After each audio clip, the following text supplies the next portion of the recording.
the realm of trees descends upon the Douluo Continent. Greetings, fellow multiversal adventurers. It's an honor to have you back in this saga that has us all hooked. Official channel statement, this story is 100% epic fiction. So please don't attempt real magic, the results aren't guaranteed and insurance won't cover it. The rights to this masterpiece belong entirely to its brilliant original author. We are just a barge sharing it with you. Do you want to keep being part of this amazing community? Join our ninja army of subscribers on YouTube and give this content a like. And for true fans, our Patreon has exclusive ninjutsu waiting for you. Chapter 126 Human Race, Martial Soul, Natural Power. Du Yan smiled at Li Sun. Sister Yan, I've been busy lately, Li Sun chuckled. Du Yan rolled her eyes at Li Sun. With the All-Continent Elite Soul Master Tournament just around the corner, we're all a bit uneasy not seeing you often. Don't worry, Sister Yan, I'll definitely be training with you guys recently, Li Sun said, a little embarrassed. He was currently the team leader of the Heaven Dower Royal team. Then it's settled, Du Yan said, smoothing a strand of hair behind her ear and giggling at Li Sun's awkward expression. More than 10 days had passed since Li Sun defeated the mighty King Taino. Perhaps considering the strength of the Heaven Dower Royal Academy and the 7 Treasure Glazed Tile School, Titan, the patriarch of the mighty clan, did not arrive as everyone had predicted. Yang Wudi had arrived, but upon hearing that the mighty clan had recognized a young master, he did not go to the mighty clan's base in Heaven Dao City. Training for the Heaven Dower Royal team was in full swing, but Li Sun encountered a problem during his cultivation. Failed again, Li Sun sighed, looking at his woody right hand. Then, holding his breath, he gripped the woody edge with his left hand and forcefully pried it off. The woody part of his body was actually torn off. Clutching his right wrist tightly to prevent excessive bleeding, Li Sun stared blankly at the rapidly healing area. He had lost count of how many times he had failed to cultivate sage techniques. He had originally thought that soul power was simply the power of nature, but now it seemed that wasn't entirely true. Sage techniques were a stronger power created by achieving a balance between the body's chakra, spiritual power, and the power of nature. Compared to a few years ago, since being baptized by the Blue Silver King, his chakra and soul power had long since merged seamlessly. According to Li Sun's thinking, as long as he balanced his spiritual power with his current strength, he should be able to use sage techniques. But he failed. After Li Sun balanced his spiritual power with his internal energy, not only did his internal energy remain unchanged, but he also felt no risk whatsoever, let alone any sage techniques. It was completely normal. He then stopped focusing on the soul power he had already condensed and instead began drawing power from the heavens and earth. Unexpectedly, his body began to turn into wood, and no matter how careful he was, he couldn't avoid it. Just like how the sage techniques of Mount Myaboku in Naruto turn one into a toad statue, if his sage techniques weren't balanced with his internal chakra during training, he would turn into a wooden sculpture. Something's wrong, Li Sun murmured. It only affects me when I absorb a large amount of external energy. I can conclude that the external energy must be natural power, but what's wrong with my soul power? He carefully sensed the changes in his internal energy. Could it be that, without my knowledge, the external energy was altered after entering my body? After pondering for a long time, Li Sun summoned his martial spirit, looking at the emerald green thousand-armed wooden sculpture in his hand. Could it be because of my martial spirit? He cleared his mind, feeling the natural power flowing between the sky and the earth. A sudden flash of inspiration struck Li Sun. Humanity, from ancient times to the present, has endured countless world changes, yet has repeatedly survived natural disasters and diseases because of its ability to adapt to environmental changes. Martial souls might be a product of human evolution to combat the environment of the Douluo Continent. Thinking of this possibility, Li Sun abruptly stood up and quickly headed to the library of the Heaven Dower Royal Academy.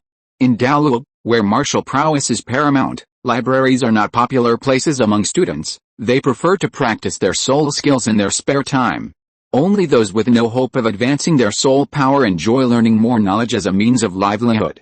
Li Sun didn't stop, carefully searching the library until he reached a section on theories of continental evolution. Like theories of future evolution and archaeology, some soul masters in Douluo, limited by their martial soul talents, pursued other paths. These people's research differed from Master Xiaogang's. Their research was closer to humanity itself and the evolution of the continent. Of course, in a fantasy world, Such research is tantamount to weaving myths. Li soon picked up a book titled Legend of the Dragon God, a book filled with legends and myths about the ancient dragon race. These myths were fragmented and sometimes illogical, but this awakened deeper memories in Li soon. In ancient times, the dragon race waged war, leaving countless corpses. The aura of the divine realm and the bloodline of the dragons leaked and flowed into the Douluo Continent. Humans, beasts, and plants were affected by this aura and began to mutate and evolve. Li soon kept looking at the books on the shelf, comparing and reconciling them with his memories, selectively skipping over parts with significant contradictions. Li soon's actions attracted the attention of other students, even those with lower soul power wouldn't choose to read historical stories. However, due to Li soon's reputation in the academy, these students didn't dare approach but instead whispered among themselves, speculating about his purpose. Li soon seemed oblivious to the surrounding situation, slowly closing the book and placing the books back on the shelf one by one. He now had a general understanding of the situation he was in. So, this evolution of humanity in Douluo Continent was interfered with by external forces. Li soon walked with his head down on the smooth academy grounds, his thoughts wandering freely.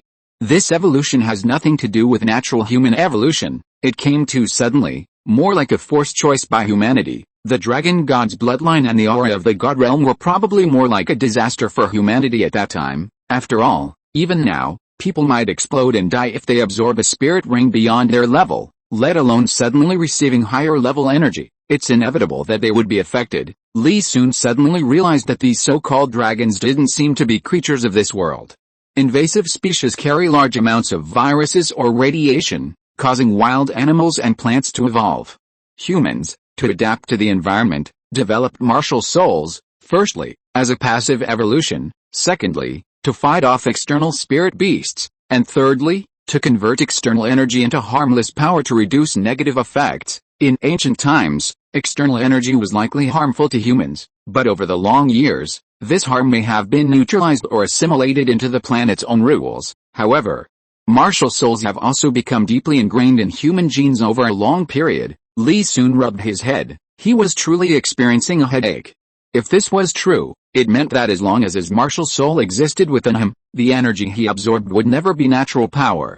It would only be transformed by the martial soul into spirit power, more suitable for the Douluo human physique. But this also led Li soon to other hypotheses. If humans hadn't been influenced by the dragon clan, would they have evolved more powerful cultivation methods? If humans had resisted the influence of the dragon clan's bloodline and the aura of the divine realm, would they have evolved into stronger physiques and greater potential? Chapter 127. We have someone above us. Let's put the immortal techniques aside for now and see if there are any alternative methods in the future. Li soon rubbed his temples. The immortal techniques could indeed make him even stronger, but before that, he needed to understand the principles and essence of martial soul power transformation. Brother Li soon, Senior Yang Wudi is looking for you. A clear and gentle voice startled Li soon from his reverie. Perhaps the aura was too familiar, failing to trigger his instinctive alertness. Li soon looked up and almost bumped into the speaker. Zhu Xiaogang hadn't expected Li soon to be so absent-minded. She had been standing there for a long time without him noticing. Seeing that the two were about to collide, she quickly took a half step back. Seeing Zhu Xiaogang's surprised look, Li soon laughed and quickly put his arms around her. What's wrong? Elder Yang is looking for you. I just saw you coming this way, so I came to check. Zhu Xiaogang blushed, holding Li soon's chest, and carefully looked around. Is it about the power clan? Li soon asked, somewhat surprised. With Yang Wudi's strength, he wouldn't need to summon him, would he? Even disregarding the current state of the breaking clan, Titan wouldn't be able to rival Yang Wudi in terms of strength. Could it be that he's planning to acknowledge his ancestry and return to Tang San's side? But Tang San has no more immortal herbs. Li soon's mind raced in that instant. It seems so. I heard that the patriarch of the Power Clan and the patriarch of the Agility Clan invited Senior Yang to Yongdao City for a talk. Zhu Xiaogang nodded and said softly. So it was old White Crane who instigated this. Li soon chuckled. White Crane, the patriarch of the Agility Clan, was Tang San's maternal uncle, and Bai Chengxiang was Tang San's cousin. As a close relative of the Clear Sky sect, while not necessarily loyal to the Power Clan, they were still far more powerful than outsiders. When he was trying to win over the Breaking Clan, He had considered their situation, which was why he hadn't brought them along. But since White Crane had come, it meant he already knew Tang San's identity. Let's go see. Li Sun chuckled, scooped Zhu Xiuqing up in his arms, and vanished in an instant, catching the gasps of surprise in his ears. Tiandao Royal Academy, Yankai dormitory. Grandpa, I'm fine, just a broken arm. It'll be fine after a while. Li Sun hadn't even entered the room when he heard Yankai sarcastic tone. You little brat, if you hadn't hit Tai Long, would this have happened? Grandpa, how many times have I told you? Tai Long was the one who kept bothering me and chased me all the way to the foot of the Academy mountain. He was the one who attacked first. I just retaliated passively. How can you blame me? Li Sun coughed twice at the door before leading Zhu Xiuqing into the room. Ahem, Xiao Sun, you've come at the right time. I already spoke with your teacher before coming, and now I'd like to hear your opinion. Yang Wudi rarely smiled when he saw Li Sun. Senior Yang, Li Sun led Zhu Xiuqing to greet Yang Wudi and they sat down together. What did my teacher say? Yang Wudi sighed with a conflicted expression. Your teacher's idea is to wait and see. After all, our matter is more important, and we shouldn't cause any unnecessary trouble now. Excluding the Haoshan sect, the four major single-attribute families had been friends for decades. For a long time after the Haoshan sect closed its gates, it was the four families who supported each other through the difficulties. Now that the Haoshan sect's successor has returned, the Strength clan and the Agility clan are showing signs of aligning themselves with it again. This is not good news for Yang Wudi, who cherishes old friendships. Li Sun frowned and pondered for a moment. Senior Yang, do you want to return to the Clear Sky sect? I want to hear your true thoughts. How? Return to the Clear Sky sect? Of course, that's impossible. I once swore that the Clear Sky sect is my eternal enemy. Yang Wudi sneered. Back then, the Clear Sky sect suddenly abandoned our four great families, indirectly causing the deaths of countless members of my clan. To avoid the Spirit Hall, even we struggled to survive for a time. Now they want us to work for them? That's impossible. That's right, impossible. Yankai raised his injured arm. It's all because of you, you brat. If you hadn't caused trouble, could we have pretended not to know? Yang Wudi was furious at the sight of his unlucky grandson. Old Bei asked me to come over and talk about your marriage with Beijing. Are you happy now? Yankai momentum faltered. He turned to look at his fiancée, whose face was equally pale, and his momentum dissipated by more than half. Li Sun was also having a headache. These people were all somehow connected to Tang San's side, and if not handled properly, it could easily lead to internal conflicts. Observing their expressions, he found that their troubled looks were genuine. Li Sun turned his gaze to Yang Wudi. Senior Yang, after the last mountain ceiling incident, what do you think the Clear Sky sect's chances of winning against the Spirit Hall are now? The air in the room suddenly froze. Not only was Yang Wudi stumped by this question, but everyone else in the room also fell silent. Yang Wudi frowned for a long time before saying uncertainly, it should be less than 30%. The pillar of the Clear Sky sect, Tang Chen, was still missing. Not to mention that his opponent, Jin Daoliu, was still alive. The numerous titles bestowed by the Spirit Hall alone were enough to give the Clear Sky sect a hard time. Then why don't you persuade the Min clan and the Li clan, to prevent them from jumping into the fire pit? Li Sun chuckled. Sigh. If I could persuade them, I would have done so already, but those two old fogies are incredibly stubborn, especially that old white bird. If I go, they might even have to try to persuade me. Yang Wudi felt a sense of powerlessness.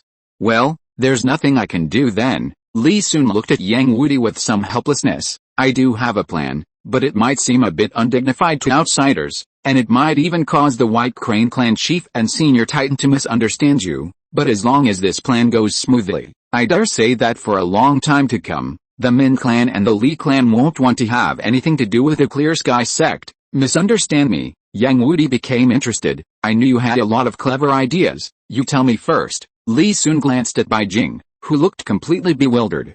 We'll go to the Spirit Hall to report the Li clan for harboring the wanted criminal Tang Hao. Holy crap, what? Hearing that Li Sun was going to report to the Spirit Hall, everyone in the room was immediately shocked. Yang Wudi's fiancée, Beijing, stared at Li Sun with wide eyes. Yang Wudi, being a senior figure, naturally possessed a stronger temperament, but he quickly realized what was happening and said with a wry smile, cough cough. Xiao Sun, Aren't you just pushing these two clans to their deaths, Senior Yang? Since I've offered this method, I naturally have the ability to guarantee the safety of the Min clan. Li Sun smiled at Bai Jing. Moreover, after this incident, I believe that Chief Bai He will not contact the Haoshan sect for a long time. The situation on the continent is becoming increasingly tense, and this move is also a way to protect the Min clan. Xiao Sun, are you confident? Yang Wudi frowned, somewhat worried about his old brother. You forgot, we have people in the spirit hall. Li Sun smiled and pointed to the ceiling. Chapter 128. Someone reported. At the headquarters of the Power Clan in Heaven Dao City, Tyrone stood respectfully behind Titan, listening to Tang San's conversation with the two clan leaders. He now genuinely admired Tang San and therefore had no complaints. Senior Titan, I wonder if Senior Yang Wudi will be able to arrive today, Tang San asked with a smile, but there was still a hint of impatience in his voice. More than 10 days had passed since they sent a messenger, and he hadn't expected that Yang Wudi, the clan leader of the Breaking Clan, would show no sign of keeping the appointment. He had heard that the Breaking Clan was once a vassal of the Clear Sky sect, but after so many years of changes, they were now cooperating with the Seven Treasure Glazed Tile School and had probably long forgotten their former master. Don't worry, little Sen, the Breaking Clan's headquarters are not within the Heaven Dao Empire. Perhaps he has been delayed by something, Bai He interjected before Titan could speak. The Breaking Clan had been a great help to the Min clan, and the improvement in the clan's lives in recent years was inseparable from Yang Wudi. He knew the gorilla's temper all too well. He probably already harbored resentment towards Yang Wudi. If you were allowed to continue speaking recklessly now, it would likely damage the impression of the Breaking Clan in Tang San's mind. Old white bird, don't try to defend him. I think he's doing it on purpose. After all these years, don't I know him? Titan glared, slammed his hand on the table, and said angrily, he's now hooked up with a big shot like the Seven Treasure Glazed Tile School. He's probably already forgotten about us poor brothers. Regardless of soul power or age, he had always been the leader of the 4 single attribute clans. His grandson and son had been beaten one after another, and he had already shown respect to his old brother by not directly confronting Yang Qianjin. He hadn't expected Yang Wudi to be so disrespectful. Old gorilla, calm down. Don't you know Yang Wudi's temperament? He must have heard about the Clear Sky sect and is upset about it. Bai He quickly smoothed things over with a smile. You called me here so we could sit down and have a proper talk, right, HMPH. Then I'll give him 2 more days. Titan's beard twitched, and he leaned back with his arms crossed. Grandpa, why do you speak so highly of the Breaking Clan? Tang San was curious, as Bai He's words were full of praise for Yang Wudi. Little Sen, don't be fooled by the fact that Yang Wudi's soul power is about the same as mine. In a real fight, neither the gorilla nor the old rhinoceros would be his match.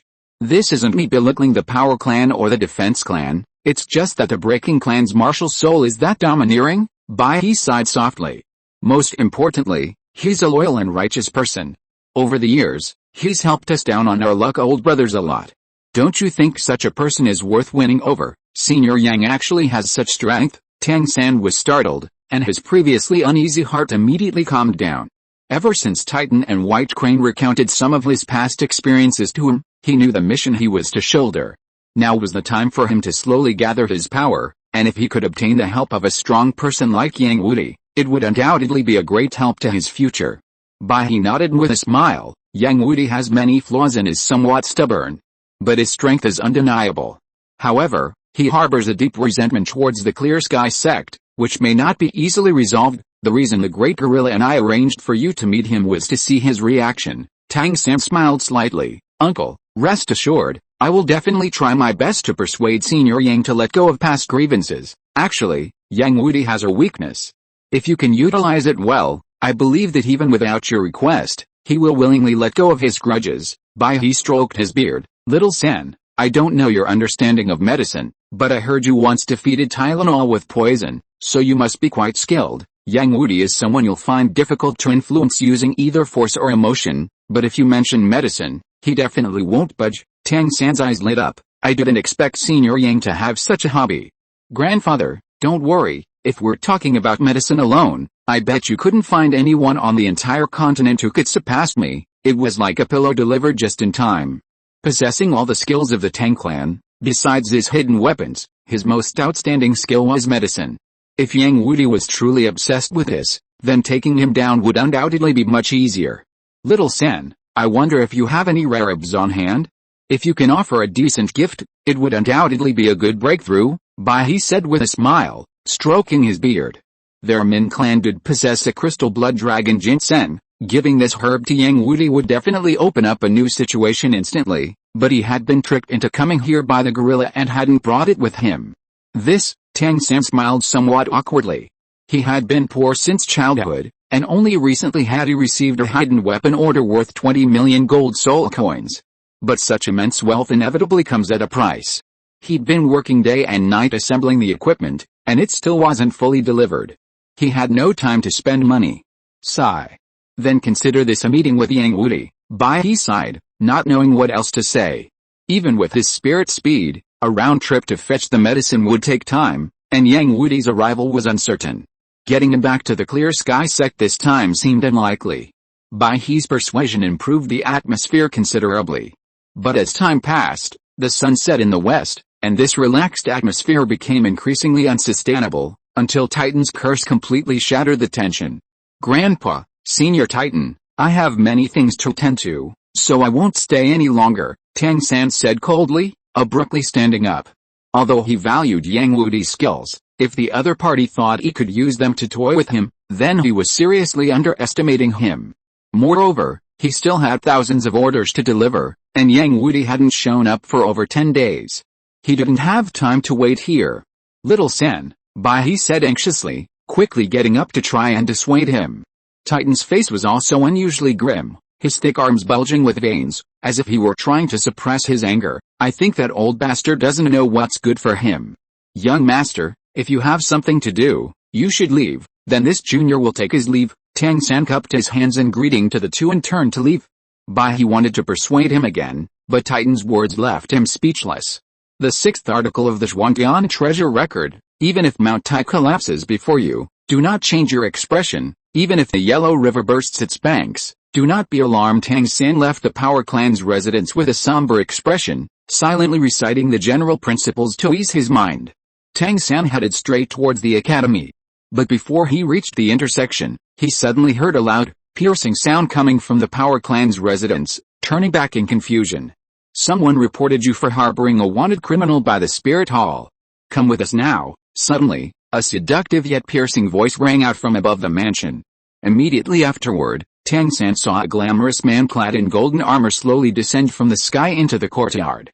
Hovering above the Power Clan, a dark figure stood beside him. If you are listening to this novel on a channel other than Fanfic World, it means it was downloaded and re-uploaded without effort. We warmly invite you to visit our channel, Fanfic World. There you will find the original version of this story and many other novels of various genres. We look forward to seeing you dive into a world of incredible novels. Chapter 129 I Know You Inside and Out. 2 Titled Douluo. Tang San's eyes widened. He had felt this oppressive aura before at the Heaven Dao Royal Academy, and he was absolutely certain of it. Moreover, that effeminate man had said that the Power Clan was harboring a wanted criminal. Could they be here to arrest his father? A thought flashed through Tang San's mind, and he moved to a corner to hide. He knew from his great-uncle that his father had offended the Spirit Hall and was wanted, but Tang San didn't know the specific details. Now, seeing these 2 Titled Douluos coming with such force, things were probably not as simple as he had imagined. With his current strength, going there would only be like walking into a trap. It was better to observe and conserve his strength for later. Greetings, Your Excellencies. We are just a small family. How could we possibly know anyone like Tang Hao? Bai, like an old farmer, hunched over and said with a smile. If the Strength Clan and the Agility Clan are considered small clans, then there are hardly any clans on the continent that can be called Soul Master clans. Chrysanthemum Douluo squinted his narrow eyes and chuckled, covering his mouth. You two, don't pretend you know nothing. To tell you the truth, the person who reported you knows you inside and out, knows us inside and out. Bai and Titan exchanged a glance, both seeing disbelief in each other's eyes. Because of the Spirit Hall, the 4 single attribute clans were usually very low-key and rarely made enemies with outsiders. Even when doing business, they generally wouldn't tell the other party about their clan. Under these circumstances, for the Spirit Hall to say that the person who reported them knew them inside and out, it must be an acquaintance. Could it be that old bastard Yang Wudi? Titan thought of everyone he knew, but found nothing unusual. Only Yang Wudi's behavior had been suspicious recently. Moreover, even though Bai He and he had invited him over for a chat, they hadn't seen him yet. Impossible. Although old Yang is a bit stubborn, I believe he would never betray you or me. Bai He shook his head. What are you two whispering about? I advise you not to try anything funny. It's better to confess honestly now. Chrysanthemum Douluo, holding a chrysanthemum in his hand, slowly landed in front of the two. That way, you'll suffer less, Your Majesty. We really have never seen Tang Hao. White Crane's expression was bitter. Since you already know our identities, I won't hide it from you anymore. Our 4 single attribute clans were indeed vassals of the Clear Sky sect in the past, but that was more than 10 years ago. The Clear Sky sect left without saying goodbye and caused us so much harm. How could we possibly have anything to do with them again? White Crane's emotional outburst made Titan grit his teeth and glare, but the situation was urgent and he couldn't argue about such things. Yes, Your Majesty, the Clear Sky sect has been sealed off from the mountains for more than 10 years, and Tang Hao has not been seen for a long time. We really haven't contacted him, Titan chuckled foolishly. Do you think you can convince me with just a few words? Chrysanthemum Douluo smiled eerily, pointing at Titan with his chrysanthemum. This old man's expression clearly changed when I mentioned Tang Hao earlier. He probably knows something. Old Guan, why are you talking so much to them? Just take them back and ask them. Ghost Douluo frowned. Young Master said we should take these 2 back. The 2 of them were originally assigned by the Pope to monitor the 7 treasure glazed tile schools' movements in the Heaven Dao Empire. Unexpectedly, they walked into the lion's den. Without the Pope's interference, the young master's orders fall under the highest authority in Heaven Dao. Even though they are titled elders of the Spirit Hall, they have to obey considering Qian Renxue's status. Not to mention that today's mission involves Tang Hao, who killed the former Pope. Your Excellencies are strong, but you must know this is the Heaven Dao Empire. Titan knew that things wouldn't end well today, so he became defiant. How, the Heaven Dao Empire? We're just apprehending fugitives and their henchmen. We haven't done anything to harm the Heaven Dao Empire. Chrysanthemum Douluo sneered. Do you really think the Heaven Dao Empire would wage war against our Spirit Hall for people like you? Titan's breath hitched. They had neither established contact with the royal family nor contributed anything to the Heaven Dao Empire. To the Heaven Dao Empire, their power clan was truly an insignificant little family. Old White Bird, you're fast. I'll create an opportunity for you. You don't need to worry about me. Just run. Titan lowered his voice, letting it reach White Crane's ears. White Crane was startled, then nodded with a grim expression. The Spirit Hall already had their intelligence. Further denial was futile. Titan, as a power-type Spirit Master, certainly couldn't escape, but as a pure speed-type Spirit Master, he might have a chance. He'd heard that Ghost Douluo was also renowned throughout the continent for his speed, known as the shadow that never appears before the spirit rings. Now it was a matter of whether his swift tail or ghostly strike was faster. Old Ghost, make your move. Chrysanthemum Douluo sneered as he saw Titan and White Crane whispering to each other. 7th Soul Skill, Martial Soul True Body. Titan and White Crane exchanged a glance and instantly unleashed their full power. Titan's muscles bulged instantly, and he slammed his fists into the ground, sending a massive burst of energy soaring into the air towards Chrysanthemum and White Crane. White Crane seized the opportunity to vanish from his spot, transforming into a long rainbow and flying towards the outside of Heaven Dao City. Still dare to resist me? Old Ghost, you go after that old bastard. I'll handle this gorilla down there. Feeling like he'd been tricked, Chrysanthemum Douluo narrowed his phoenix eyes and smiled coldly. 6th Soul Skill, Golden Stamen Flowing Clouds. Chrysanthemum Douluo raised one hand above his head, and a giant chrysanthemum appeared in his hand. As the chrysanthemum bloomed, its petals transformed into a meteor shower, attacking Titan. 7th Soul Skill, Ghostly True Form. Ghost Douluo's eyes flashed, and his body was instantly enveloped in a layer of black mist, transforming into a shadow as he chased after the White Crane. Power piercing the river, Chrysanthemum Douluo's soul skills rained down on Titan. Although he was a power soul master with an extremely strong physique, the fundamental difference in soul power made him unable to withstand such attacks. Feeling the wounds on his body multiplying, Titan narrowed his eyes, deciding to fight to the death. His 8th soul ring lit up, condensing his soul power into his right fist, and then he slammed it out. A massive energy surged from his right fist, aimed directly at Chrysanthemum Douluo. A mere trick, Let me show you the difference between us. Chrysanthemum Douluo covered his mouth and chuckled, his eighth soul ring lighting up. A giant chrysanthemum slowly bloomed from his hand, and a magnificent beam of energy surged from the flower's stamen, directly colliding with Titan's attack. The moment the two energy beams made contact, Chrysanthemum Douluo's attack gained the upper hand, instantly suppressing Titan's attack. Although he knew he was no match for Chrysanthemum Douluo, Titan still couldn't believe he was being suppressed so ruthlessly. But the situation left him no room to retreat. If he stopped, Chrysanthemum Douluo's attack would strike him instantly. Break. Seeing Chrysanthemum Douluo's energy beam getting closer and closer, Titan's eyes widened in fury, and he hurriedly poured all his soul power into his right hand. But it was too late. Chrysanthemum Douluo only slightly increased the force, and the energy beam instantly enveloped Titan. At first glance, the beam looked like a single target attack, but in reality, anyone caught in it suffered a continuous barrage of attacks. Titan screamed in agony, as if being subjected to slow, agonizing torture. The walls of the surrounding houses collapsed under Chrysanthemum Douluo's onslaught. Chapter 137 Treasure's Weapon Factory. The commotion in Heavendao City attracted many onlookers. Everyone pointed and whispered, but no one dared to step forward. The Spirit Hall's reinforcements had already sealed off the area. Bring everyone here back to the Spirit Hall for questioning, Chrysanthemum Douluo commanded, slowly ascending into the air with Titan in one hand. Yes, the Spirit Hall's spirit masters responded in unison. Through the collapsed walls, they watched as members of the Power Clan were driven from their houses. Tang San's eyes were bloodshot, his fists clenched so tightly that veins bulged on his arms. Spirit Hall. This had happened so soon after the Power and Agility clans had submitted to him. Tang San found it hard to accept. If he had come out even a little later, he might have suffered the same fate as the Power Clan. Who was behind this? Tang San's mind raced. He suddenly remembered Titan telling him that the Breaking Clan had been doing business with the 7 Treasure Glazed Tile School in recent years. It's impossible for it to be such a coincidence. This happened right after my great-uncle and senior Titan invited Yang Wudi. It must be the 7 Treasure Glazed Tile School pulling the strings behind the scenes. Tang San's face was grim. I'm afraid Yang Wudi is playing a very important role here. Watching Chrysanthemum Douluo transform into a streak of light, Tang San retreated to a corner and silently moved towards the city's outskirts.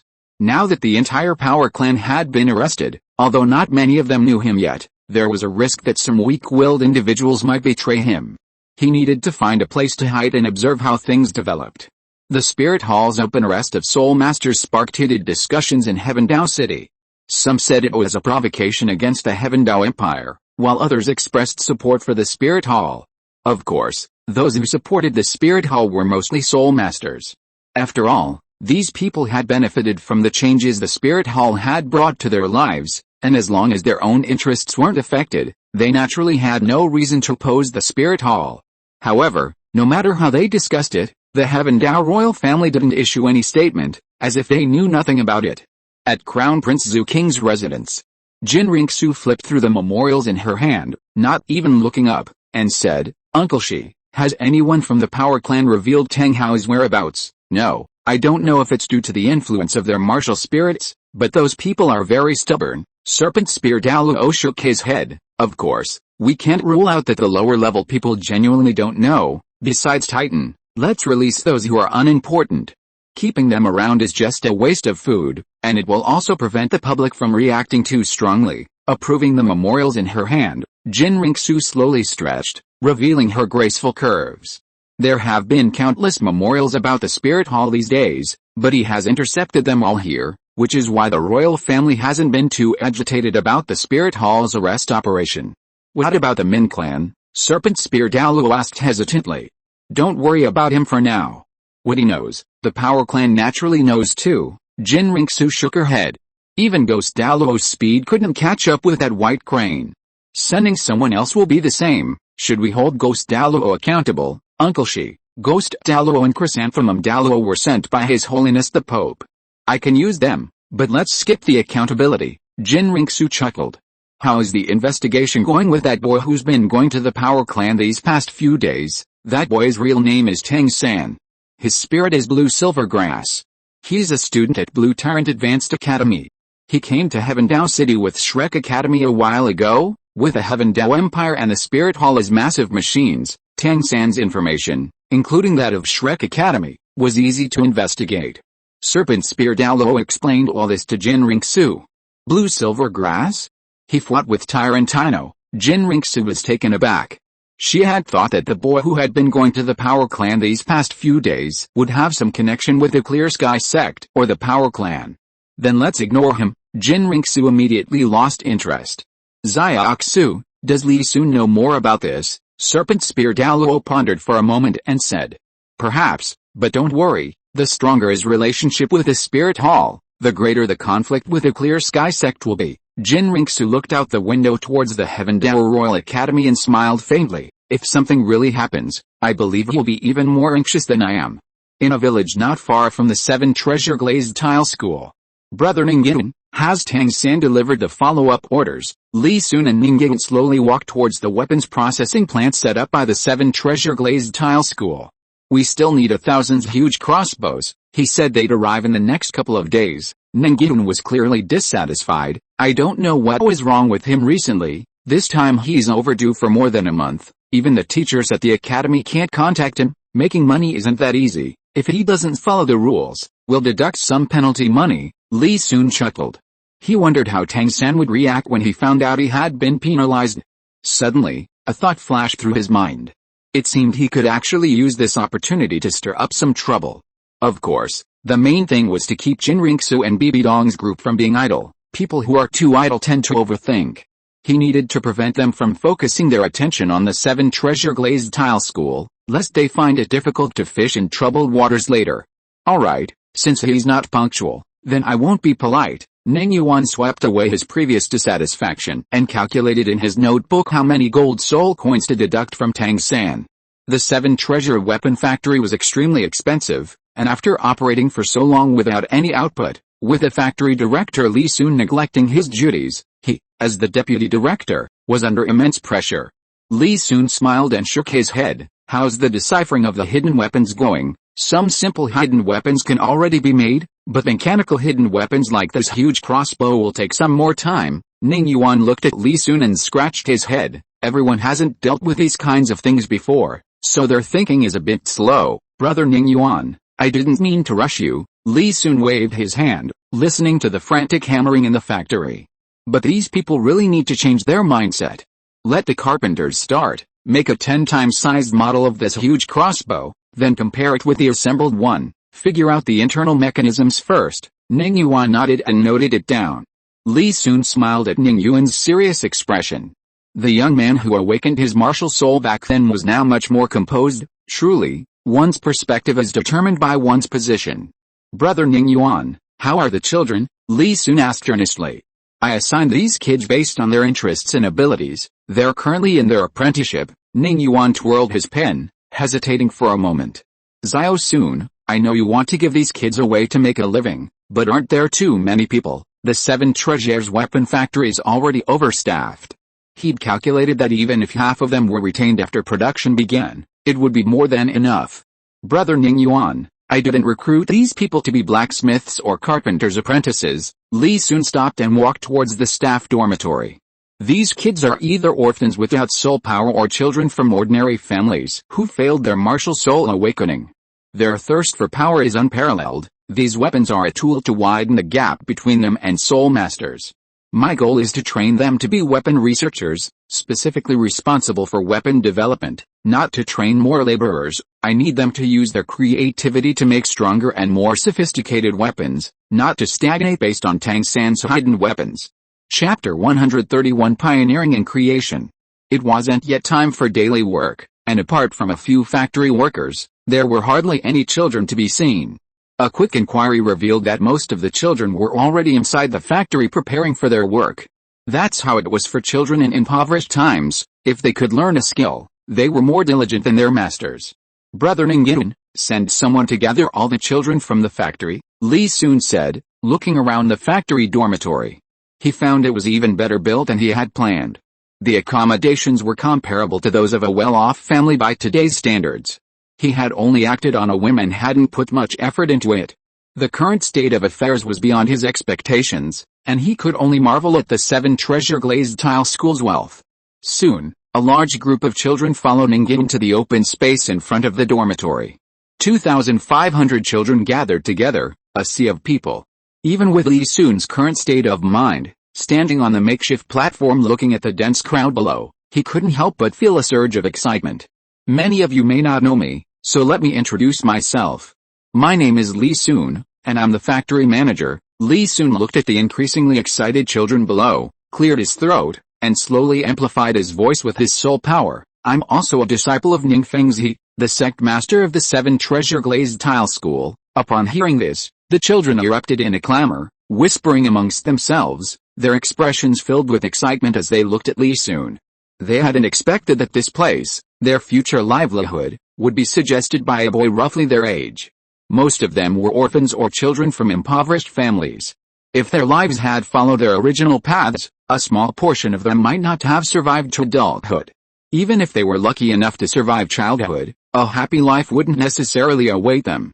They might be forced to beg, work as laborers or servants for landlords, or even be sold into slavery. Yet, in such a bleak future, the 7 treasure glazed tile school's factory had given them hope. Ahem, everyone, please quiet down, Li Sun said with a smile, gesturing with both hands. When the entire hall fell silent, Li Sun said, I know you are excited, and I know how you feel right now, because I was once a child from a poor family. He looked around at the tearful children below. I know what kind of changes this hard-won opportunity will bring to ordinary people like us, but what I want to say today is that your future is far more than this. Blacksmithing, carpentry, painting, these craftsmen won't be the pinnacle you can reach. Your future is that of creators, indispensable talents for this continent. It's not something that can be compared to a profession that barely provides a living. Looking at the bewildered children below, Li Sun took out a bow and arrow and his huge divine crossbow from his soul tool. He held the 2 items high, trying to make sure every child could see them. The bow has existed for countless years, from ancient times to the present. But people's improvements to it didn't concern the bowstring or the bow itself, until the crossbow appeared. Li Sun tapped his toes, and instantly a large tree, requiring 2 or 3 people to encircle it, grew from the open ground to his side. Li Sun sheathed his longbow, aimed his huge crossbow at the tree, and pulled the trigger. This huge crossbow instantly fired a volley of arrows. It's more convenient and easier to master, and it can fire multiple arrows at once. He looked at the thoughtful faces below. Li Sun smiled, took out his longbow, and fired another arrow at the tree. Do you see the difference? Looking at the bright eyes below the platform, Li Sun encouraged them. This huge crossbow can already harm soul masters. I hope you learn more than just copying and disassembling it. You also need to broaden your thinking, create a weapon that surpasses it in every aspect, proving that even ordinary people can rival soul masters. After Li Sun finished speaking, some of the brighter children among the 2,500 immediately explained the situation to their companions. Upon learning the factory manager's intention, they erupted in a thunderous response. Li Sun watched all this with a smile, and after the crowd's excitement subsided slightly, he continued, of course, everyone has different strengths and ways of thinking, so I don't require everyone to participate in the research and development. You can learn whatever you want, like blacksmithing or carpentry. After all, it concerns your future survival skills. But if any of you can create a brand new weapon, I can promise you not only fame and fortune, but from now on you will never have to worry about making a living. After Li Sun finished speaking, boundless enthusiasm and longing instantly welled up in the eyes of the 2,500 children below. Who doesn't want fame and fortune? Who doesn't want a life free from worries about food and clothing? And who doesn't want power? They had already lost the qualification to become soul masters, but if they could obtain the power to become soul masters through another path, they were willing to try. Your Majesty, do you think ours counts as an improvement? A slightly thin boy timidly raised his hand. Li Sun looked up at the voice. He hadn't heard the title Your Majesty for many years. When Li Sun noticed the slight resemblance in the boy's face to his childhood features, he smiled. Wang Cheng, I remember your family wasn't too bad off. What brings you here? This was the same boy who had lost 2 meat buns to Li Sun when they were children. My parents had another brother and sister. If I stay home and rely on that small plot of land, I'm afraid we won't even have enough to eat in the future, Wang Cheng said, scratching his head somewhat embarrassedly. Li soon understood. It seemed Wang Cheng's parents, seeing that their main character hadn't become a soul master, wanted to try creating 2 new ones. This was quite typical of poor families. However, Wang Cheng was clever enough. A tree dies if transplanted, but a person thrives. In this era, ordinary people had very little land and jobs. If he stuck to his old ways of thinking, his life would remain stagnant. Let's see what you've accomplished. And don't call me king anymore, you can call me factory manager, Li Sun encouraged. Upon receiving Li Sun's nod, Wang Cheng's face lit up with joy. He quickly got up and ran towards the dormitory, returning shortly with a huge wooden box. Factory manager, this thing is based on a blacksmith's enlarged sample of the sand's shooting arrow projectile. Wang Cheng placed the box on the ground. Because it was too big to launch steel needles, we modified it into a toy for launching arrows. After speaking, Wang Cheng waved to the crowd, and soon several boys of similar age to him emerged.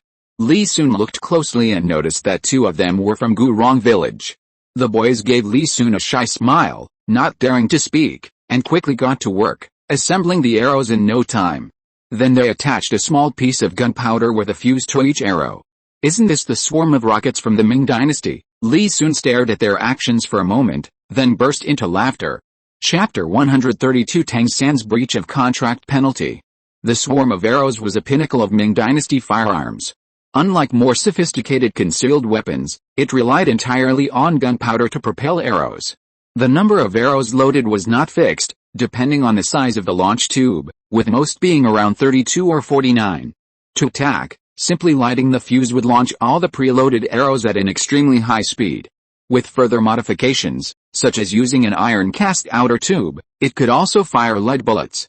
Li Sun had come with a mindset of doing his best, but he hadn't expected such a pleasant surprise upon arriving at the factory.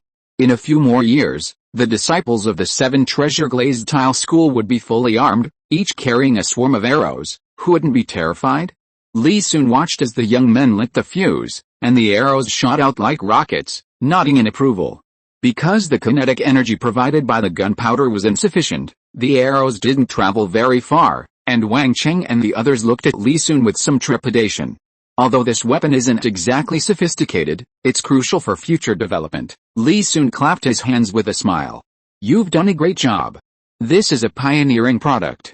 Your next step is to consider how to continuously optimize it, power, accuracy, and even the gunpowder's propulsion. As long as you do these things well, it will be a qualified weapon. Hearing this encouragement, Wang Cheng and the others' faces flushed with excitement, nodding repeatedly in agreement. The more than 2,000 children below, seeing Wang Cheng and his group receive such praise, felt a mix of envy, jealousy, and, more importantly, resentment. Most of them had seen what Wang Cheng and his group were researching. Some had initially thought that Wang Cheng and his group weren't focusing on their craft, wasting time on toys. Who would have thought that such a large wooden box would gain the factory director's approval? Li Sun looked around. Now was the perfect time to use Wang Cheng and his group's invention to ignite everyone's enthusiasm. After a moment's thought, Li Sun said, while Wang Cheng and his team's weapon has many flaws, their concept is excellent. Given that they achieved such a high level on their first attempt, I've decided to reward each of them with 100 gold soul coins. Furthermore, as the weapon improves, they will receive additional rewards, he continued, and when the weapon's production officially begins, each one will be engraved with their name. Li Sun pointed to the open space next to the factory. A weapon exhibition hall will be built there to showcase the outstanding weapons created by each master craftsman. He added, from now on, anyone involved in weapon development will have a clear path to advancement, with the highest honor being master. Li Sun smiled and clapped his hands. While Wang Cheng and his team's weapon is rough, its potential is excellent. Once perfected, it can be displayed in the exhibition hall. Therefore, I will award them the title of first-class pioneer ahead of schedule. Seeing Li Sun's high praise for Wang Cheng and his team, the others in the audience, though unconvinced, tactfully joined in the applause. I didn't see you when I came back from the academy, so I knew you must have run down the mountain, Ning Rongrong said, making a face as she emerged from the crowd after everyone dispersed. Did you come back because you were hanging around with the Grandpa Douluo? Li Sun smiled at Ning Rongrong's playful expression. You're back just in time. Things should be fun these next few days. In a large warehouse at Blue Lightning Advanced Academy, Tang San let out a deep breath and slumped back in his chair. Finally finished assembling, Tang San looked at the mountain of huge crossbows piled on the table and floor, a smile playing on his lips. Including these 200, that makes a total of 2,000 huge crossbows, plus the hidden sandshot, back crossbows, and sleeve arrows. If repairs are needed in the future, it'll be a considerable income. However, considering his net worth after settling the final payment, Tang San figured there wouldn't be any need for further cooperation. Tang San walked out of the warehouse, locked the door, and found the person responsible for contacting buyers among the students. He received a response shortly after. I wonder which faction this buyer belongs to. Their network is so vast, they even have subordinates within the academy. Tang San sighed inwardly, then narrowed his eyes after a moment of contemplation. I'll see if I can get them to help me investigate who keeps stealing Xiao Wu's things. Lately, he didn't know if Xiao Wu had offended someone, or if someone harbored ill intentions towards her. Her clothes and jewelry kept disappearing. He and the Shrek Academy members had investigated this several times, even involving the academy teachers, but to no avail. Junior brother Tang San, where are the goods? We'll come and move them. The manager is waiting for you outside the academy. Just as Tang San was thinking, a voice pulled him back to reality. Okay, Tang San nodded and handed the warehouse key to the other person. Watching the person begin directing the moving, he headed towards the academy gate. Brother, you're out. Xiao Wu, who was strolling around, saw Tang San. Her eyes lit up, and she skipped over to his side. Tang San smiled and patted Xiao Wu's hair. Finally done. Come with me to get the money, we're rich again. Xiao Wu's eyes narrowed, revealing a big smile, and she hugged Tang San's arm tightly. Manager Wu, if there are no problems with the order, please settle my final payment. As soon as Tang San led Xiao Wu out of the academy, they saw a fat man with a worried look on his face, sitting anxiously in the first carriage. Oh. My young master Tang. You've finally delivered the last 200 huge crossbows. Manager Wu gave a smile that was more like a grimace. Because of you, I've been scolded every day, and I almost couldn't make ends meet. I just had some family matters to deal with recently, and I've been a bit busy, so I was delayed a bit. Tang San quickly made up an excuse. Because of the matter of the Power Clan, he had been hiding outside the city for more than half a month, and when he returned, the Soul Master competition was approaching and the teachers were keeping them busy with training, so he really didn't have much time to catch up. Sigh. You should tell Jin Hunbi this. Manager Wu sighed and handed several purple cards to Tang San. You've been overdue for a month and a half, and they've deducted 300,000 from your penalty. Overdue? 300,000 in penalty? Why so much? Tang San was stunned, and then his face slowly darkened. What? You want to deduct 300,000 gold soul coins? Are you trying to rob me? Xiao Wu's eyes widened instantly, staring intently at Manager Wu. You bunch of unscrupulous merchants are so greedy. Young Master Tang and this young lady, please don't be alarmed. This is actually a discount from the higher-ups. Otherwise, young Master Tang would have been delayed for another half month, and you'd have to pay an extra 150,000. Manager Wu handed Tang San a pre-prepared copy of the contract. This is the contract you signed earlier. Please check carefully to see if there's a clause about overdue payments. Young Master Tang, this is a deal worth over 20 million, not some small business you can haggle over at a street stall. Xiao Wu snatched the contract. I don't remember this clause being there initially. Did you unscrupulous merchants add it later? Tang San took the contract from Xiao Wu and examined it carefully, finding it identical to his own. Considering he had indeed breached the contract first, although he was heartbroken about the 300,000 gold soul coins, he had no reason to hold a grudge. Xiao Wu, the contract is indeed correct. It's just that we didn't read it carefully beforehand and fell for their trick. Tang San stopped Xiao Wu from saying anything more. As he signed for the payment with a stern face, a thought struck him. Does your employer's behavior mean they don't plan to do any more repairs or order goods from me in the future? Chapter 133 Suspicion and Tailing. Xiao Wu snorted coldly. Yeah, you guys are so shady. Don't you want to do business with us anymore? I'm only responsible for receiving the goods. I don't know anything else. Manager Wu said with a smile, shaking his head. You're in charge of such a large transaction and you don't know? I think you're just unwilling to tell me. Seeing the fat man's smiling face, Xiao Wu felt a surge of anger. Let me tell you, these hidden weapons are consumables. If they break, No one but my third brother can fix them. Tang San wanted to stop Xiao Wu, but hearing her words, he hesitated and silently looked at Manager Wu. Oh, you two, I really don't know. Manager Wu's soul power was low, and seeing the two staring at him, he slapped his thigh and wailed, I'm just responsible for receiving the goods and paying, how could I know anything? Seeing that Manager Wu didn't seem to know anything, Tang San narrowed his eyes. He suddenly thought of something. Since that day at the auction where he saw the middle-aged man who wanted to buy his hidden weapons, he hadn't seen him again. Even the order contract for that day was signed by someone sent by the other party to the academy. An order worth over 20 million gold soul coins was no small sum. Tang San felt that even some high-ranking nobles wouldn't ignore it. Something was wrong. Tang San's eyes flashed. If the other party had some other purpose or used hidden weapons to commit evil, he might be implicated later.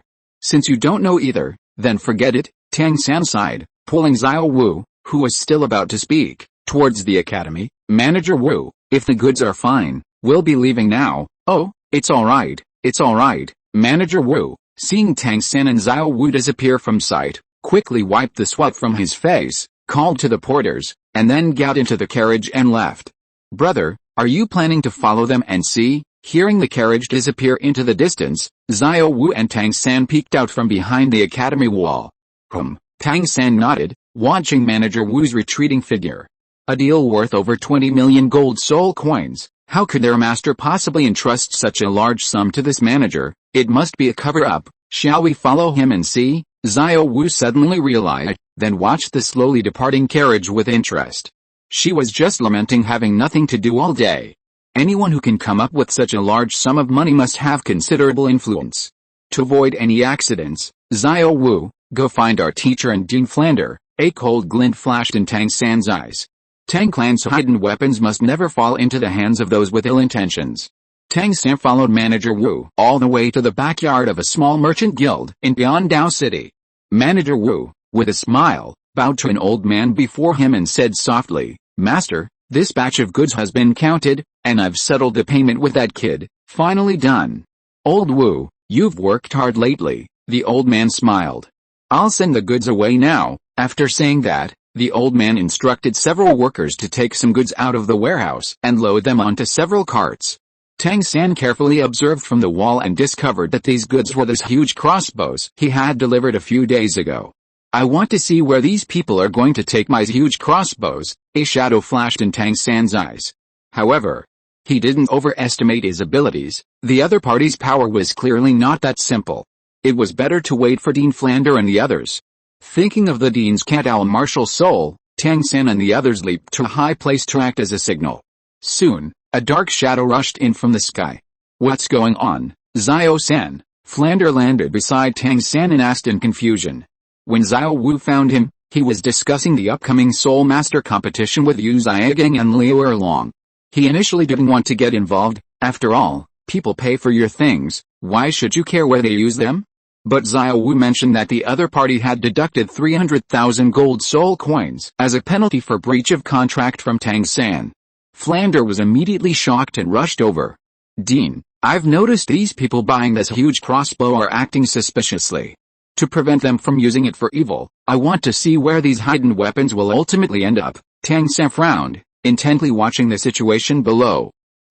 Tang San, how many gold soul coins did you sell these hidden weapons for? Flander didn't care whether the other party used the hidden weapons for evil, he just wanted to know how much Tang San's hidden weapons had sold for, enough to warrant a 300,000 gold soul coin penalty. A little over 20 million, Tang San hesitated for a moment before saying calmly. A little over 20 million, Flander was stunned. He knew Tang San had been selling hidden weapons recently, but he hadn't expected them to be worth so much. Xiao San, you did the right thing. We should keep an eye on where these hidden weapons end up, to prevent them from falling into the hands of malicious people. Flander coughed lightly, covering his mouth. Tang San looked at Flander, a thought suddenly occurring to him. Dean, I've been rushing to finish this project lately. Once it's done, I'd like to donate some funds to the academy to repay them for their nurturing. Good. Flander was surprised, then burst into laughter. The merchant guild's carriage had already set off, but fortunately, Yu Xiaogang and the others arrived at the last minute. Tang San briefly explained the situation. and Yu Xiaogang and Liu Erlong expressed their understanding.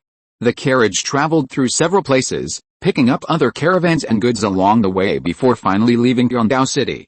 This is too slow. Should I capture them and question them? Flander, following behind the caravan, said impatiently. Let's wait a bit longer. The caravan is large now, and there are quite a few experts escorting them. If we are accidentally exposed, we might be mistaken for bandits. Yu Xiaogang shook his head, looking at the caravan of 50 or 60 people. Let's treat this as a few days off. The others nodded in agreement. Even though the caravan traveled quickly along the official road, it still took them several days to travel. Yu Xiaogang took out a map and carefully checked it. If we go any further, we'll enter the 7 treasure glazed tile skulls influence zone. What? Tang San, Xiao Wu, and the others were incredulous. They hadn't expected that the final destination of these hidden weapons would be the 7 treasure glazed tile school. Should we go and rob this caravan right now? Flander narrowed his eyes and pushed up his glasses. The 7 treasure glazed tile school and their Shrek Academy had clashed more than once. And this was a perfect opportunity for revenge. Teacher Flander, wait a bit. Now isn't a good time. Tang San's expression darkened slightly as he suppressed his shock and anger, shaking his head. Including this huge crossbows I delivered in the first 2 batches, this caravan only has less than 500 now, which is only about 1/10 of the number I sold them. It's not worth alerting them now, although this place can be considered within the territory of the 7 treasure glazed tile school. It's actually quite a distance from the school's headquarters. Let's follow them and see what happens. Maybe we'll get lucky and find some of the hidden weapons we sold earlier. In any case, the matter is already settled. Even if they steal those 500 huge crossbows, it won't change anything. It's better to follow them and see what the 7 treasure glazed tile school is up to. Chapter 134 Tang San's Discovery. Hearing what Tang San said, Yu Xiaogang and Flander immediately objected, but Tang San's expression seemed to say, you can go back, I'll go myself, so they could only reluctantly agree to follow for a while longer. Tang San and the others followed the caravan. This time, it didn't take long before they saw the caravan slowly enter a village not far from the foot of the 7 treasure glazed tile school. Perhaps because it was so close to the 7 treasure glazed tile school, the village was extremely spacious, with roads wide enough for 4 carriages to travel side by side. What should we do? We're too close to the 7 treasure glazed tile school, Flander said in a low voice from a grove of trees outside the village. Tang San looked up at the approaching dusk. Teachers, Dean, this should be the caravan's last stop. You should take Xiao Wu back first. I want to go and see for myself. Nonsense. You should prioritize your own safety. How can you let your emotions control you? Yu Xiaogang's face darkened, and he gently reprimanded. Besides, as teachers, how can we just watch our students take risks? Flander and Liu Erlong also tried their best to dissuade him.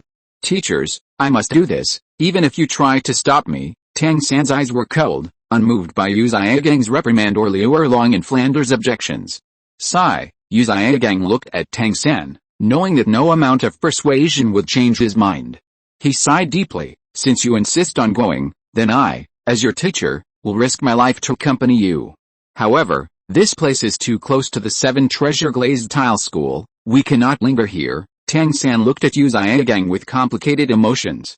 As his understanding of soul masters and his soul power increased, his perspective on things had changed. Although he respected his teacher, Yu Xiaogang, there were some things that his teacher was no longer capable of participating in at his level. Not to mention that recently, due to the poison of the human-faced demon spider, he had absorbed some of his teacher's soul power, leaving the latter with only level 21 soul power. Liu Erlong noticed the hesitation on Tang San's face. Xiao-san, don't worry. Do you know why we're called the Golden Iron Triangle? Tang San looked at Liu Erlong with some confusion. This was a question he had always wanted to ask, but his teacher hadn't spoken up because of his inferiority complex about his martial soul. Xiao Wu also curiously moved closer to Liu Erlong. She also wanted to know why 2 soul saints over level 70 and a great soul master over level 20 could be called the Golden Iron Triangle. Even if their levels weren't very high when they met, this title was still too grand. Seeing their curious expressions, Liu Erlong smiled and said, don't underestimate Xiaogang just because his soul power level isn't high.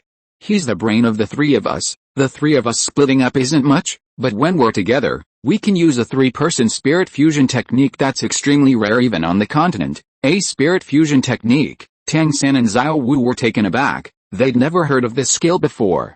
Flander glanced at the somber-faced Xiaogang and explained the concept of spirit fusion techniques to the two of them. Don't underestimate your teacher. Although Xiaogang's soul power level isn't high due to his spirit, he's the mastermind behind our 3-person spirit fusion technique. Liu Erlong brushed a strand of hair behind her ear and looked at Xiaogang with affection. So our teacher is this kind of person in the golden iron triangle. Tang San and Xiao Wu looked at Xiaogang with some surprise. With our spirit fusion technique, we can even hold off a titled expert for a while. Are you still worried? Flander's eyes were filled with laughter as he adjusted his glasses. Tang San didn't say anything more, only a smile appeared on his face. The sky gradually darkened until candlelight illuminated the village. Tang San and his companions exchanged glances and quickly disappeared into the village from a corner. Hidden behind a tree, they carefully observed their surroundings, but found nothing. Then, after traversing the entire village, a large cluster of buildings suddenly came into view. These buildings were clean and tidy, with trees providing greenery at intervals, clearly newly built. Because of the darkness, more than half of the buildings were dark, but with his astonishing eyesight, Tang San immediately spotted a carriage tied to a tree in front of one of the buildings. Tang San and his companions exchanged glances and cautiously approached the door. They listened carefully to the surrounding sounds, waiting for the patrols to move away and creating an opening. With a few leaps, they slipped into the building. In the dim moonlight, rows of wooden shelves were revealed, upon which lay hidden weapons, their cold light gleaming faintly. This should be a warehouse. Flander looked around and said in a low voice, there are at least 7 or 8 patrol teams along the way to protect these things. That's quite a lot. When I came in, I saw that there seemed to be more than one warehouse like the one we entered. What are they storing so many hidden weapons here for? Xiaogang frowned and roughly counted the shelves where the weapons were stored. He found that, including this huge crossbow, there were about 3,000 hidden weapons in total. Logically speaking, so many hidden weapons should have been prioritized for distribution to sect disciples to enhance their strength. Why were they left idle here? Tang San walked to a wooden shelf and picked up a sand-suppressing shadow weapon. Looking at its size, which was far larger than the palm of his hand, his face darkened horribly. He easily disassembled the sand-suppressing shadow weapon. Looking at its internal structure, he couldn't control his anger and threw the box in his hand to the ground, stomping on it until it was crushed. Tang San's action startled Xiaogang and the others, who quickly came over. Xiao-san, what's wrong? Xiaogang asked with a grave expression. He knew his disciple well. Someone as composed as him couldn't possibly have such a strong emotional outburst without reason. Xiao Wu also looked worried. She rarely saw Tang San show such anger.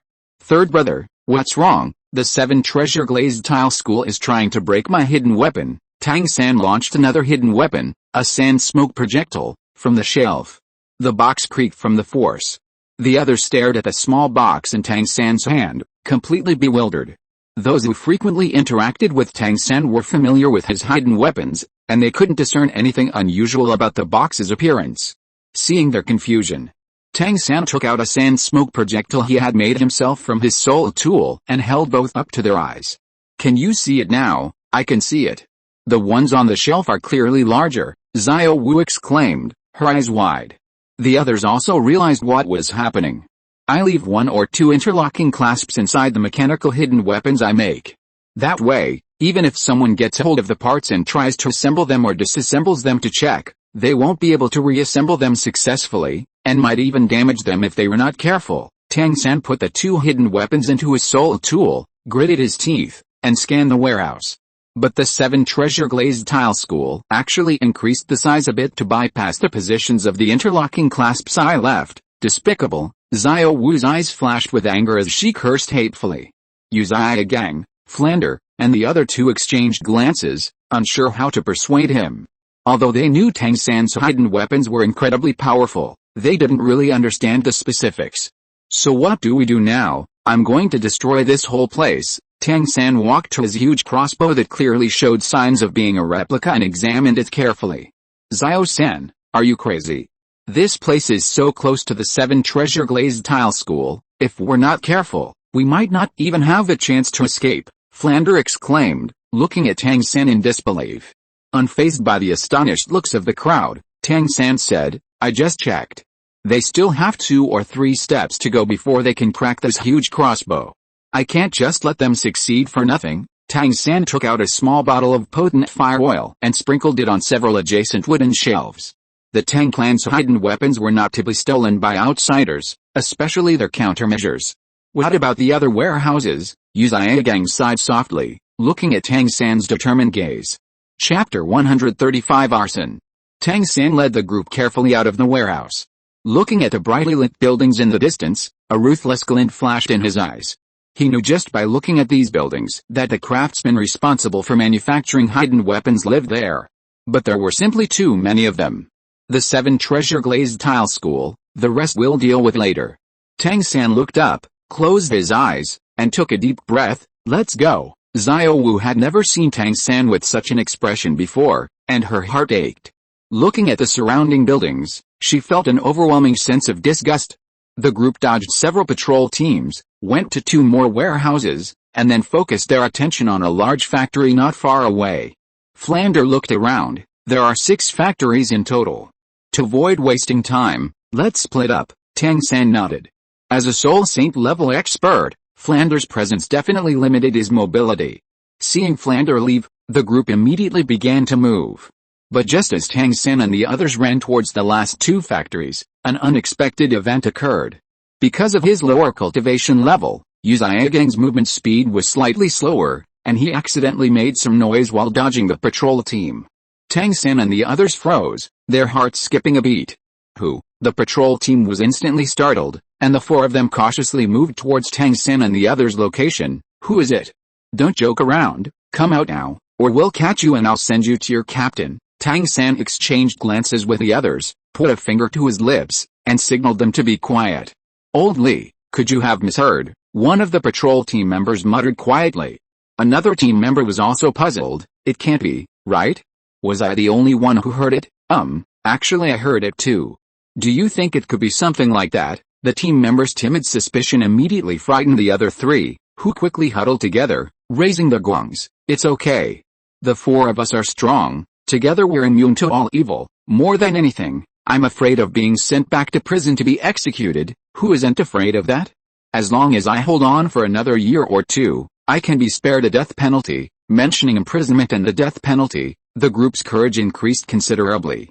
The 4 huddled together, slowly approaching Xiaogang's hiding place. Hearing the approaching footsteps, beads of sweat were clearly visible on Xiaogang's forehead. Tang San's eyes flashed coldly, and he used ghost shadow steps to instantly appear beside the 4 patrol members. A few hidden weapons landed, and the 4 collapsed. Tang San and Liu Erlong quickly rushed forward to catch them to prevent them from making a sound. Each of the 4 patrolmen carried a gong, and although Tang San and Liu Erlong reacted quickly, one still fell to the ground thump. The sound of the gong hitting the ground wasn't loud, just a slightly muffled thud, but even so, it attracted the attention of those around them. Hearing the increasing footsteps around them, Tang San's heart instantly grew anxious. How could such a small sound attract so many people? We can't delay any longer, we have to leave quickly. Xiaogang's expression gradually changed, his voice slightly hoarse as he urged. Tang San glanced at Xiaogang. Success was within reach. How could he give up? Teacher. You all leave first, I'll be there shortly. Third brother, I won't abandon you. Xiao Wu looked at Tang San with unwavering determination. Tang San looked at Xiao Wu gently, patted her head, and smiled. Xiao Wu, don't be foolish. Only when you leave can I truly act freely. Third brother. Tears welled in Xiao Wu's eyes. Tang San took a deep breath and used ghost shadow steps to quickly enter the factory. Xiao Wu, hurry up. Don't be foolish and drag Tang San down with you. Liu Erlong glanced at his goddaughter, who was still standing there, grabbed her arm, and dragged her away. The 3 of them carefully returned the way they came, and soon the factory behind them burst into flames. Accompanying the flames was the sound of gongs being struck repeatedly. Xiao Wu glanced behind her but couldn't see Tang San anywhere, so she looked around. She spotted the warehouse they had been in and kicked it open, throwing a tinderbox inside. Liu Erlong was startled but didn't say anything, quickly pulling Xiao Wu away. It's on fire here too. Quick, put out the fire. Just as the 3 of them were about to leave, a series of urgent shouts and running voices came from the direction they were heading. The situation in the factory and warehouse quickly attracted the attention of the factory workers, who rushed out of their dormitories without even having time to put on their clothes properly to join the firefighting efforts. The soul masters protecting the factory also arrived one by one, carefully observing the surrounding anomalies. Something happened? Was it him? Li Sun looked up through the window at the distant flames, threw his pen on the table, and abruptly stood up. Brother, what's wrong? Ning Rongrong heard Li Sun's movement, opened her eyes from the bed, and asked somewhat groggily. The factory's on fire, I'm going to check it out. Li Sun calmly put on his coat, walked out of the room, and carefully closed the door behind him. Sensory feedback. Li Sun closed his eyes, touched his brow with his finger, and his head's soul bone glowed faintly. His mental energy spread rapidly around him like a radar, but this was too broad, so he focused and stretched his mental energy towards the vicinity of the factory. Through his mental energy, he could clearly sense the restless horses tied to the warehouse entrance. By this time, the fire had already started, and the workers who rushed over quickly led the horses away. Li Sun shifted his gaze, controlling his mental energy to scan back and forth, when suddenly a figure flashed past a small tree. He quickly focused his mental energy, predicting where the figure would arrive, and fixed his mental energy on a small tree beforehand. A short while later, the figure flashed past as he had predicted. Although the figure was fast, with Li Sun's attention so focused, it appeared as if a slow-motion stop-motion animation was playing. Tang San. Li Sun withdrew his mental energy, took out a signal device from his soul tool, pointed it at the sky, and pulled it.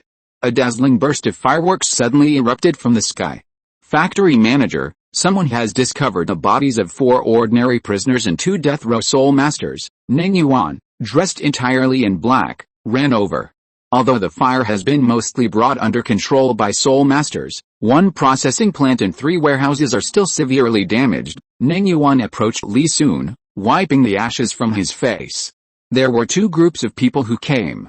One of them was a very strong soul master who could fly.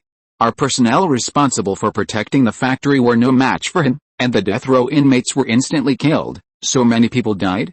That's more than expected. Li Sun was taken aback. This was somewhat unexpected. Comfort the families of the deceased and confirm the compensation. Don't skimp on this, even with the death row inmates. Li Sun looked up towards the 7 treasure glazed tile school. 3 long streaks of light rushed down from the mountain top. If you are listening to this novel on a channel other than Fanfic World, it means it was downloaded and re-uploaded without effort. We warmly invite you to visit our channel, Fanfic World. There you will find the original version of this story and many other novels of various genres. We look forward to seeing you dive into a world of incredible novels. Chapter 136 Tang Hao, Solve Your Own Problems. Brother, have Grandpa Sword and the others arrived. Ning Rongrong, dressed, opened the door and came out of the house. She had already overheard the general situation inside. They're here, Li Sun nodded. Just as Ning Rongrong asked, 2 long streaks of light arrived above them, revealing 2 figures inside. It was none other than Sword Douluo and Poison Douluo. What's going on? Sword Douluo frowned, scanning the factory. Li Sun briefly explained the situation to the 2. As expected, it's Shrek Academy's group. He used his mental power to probe the direction Tang San and the others had left in, pointing in the direction they had left the village. Let's go. Knowing that the people were Shrek Academy's group, Sword Douluo and Poison Douluo immediately took to the air, speeding towards the direction Li Sun had indicated.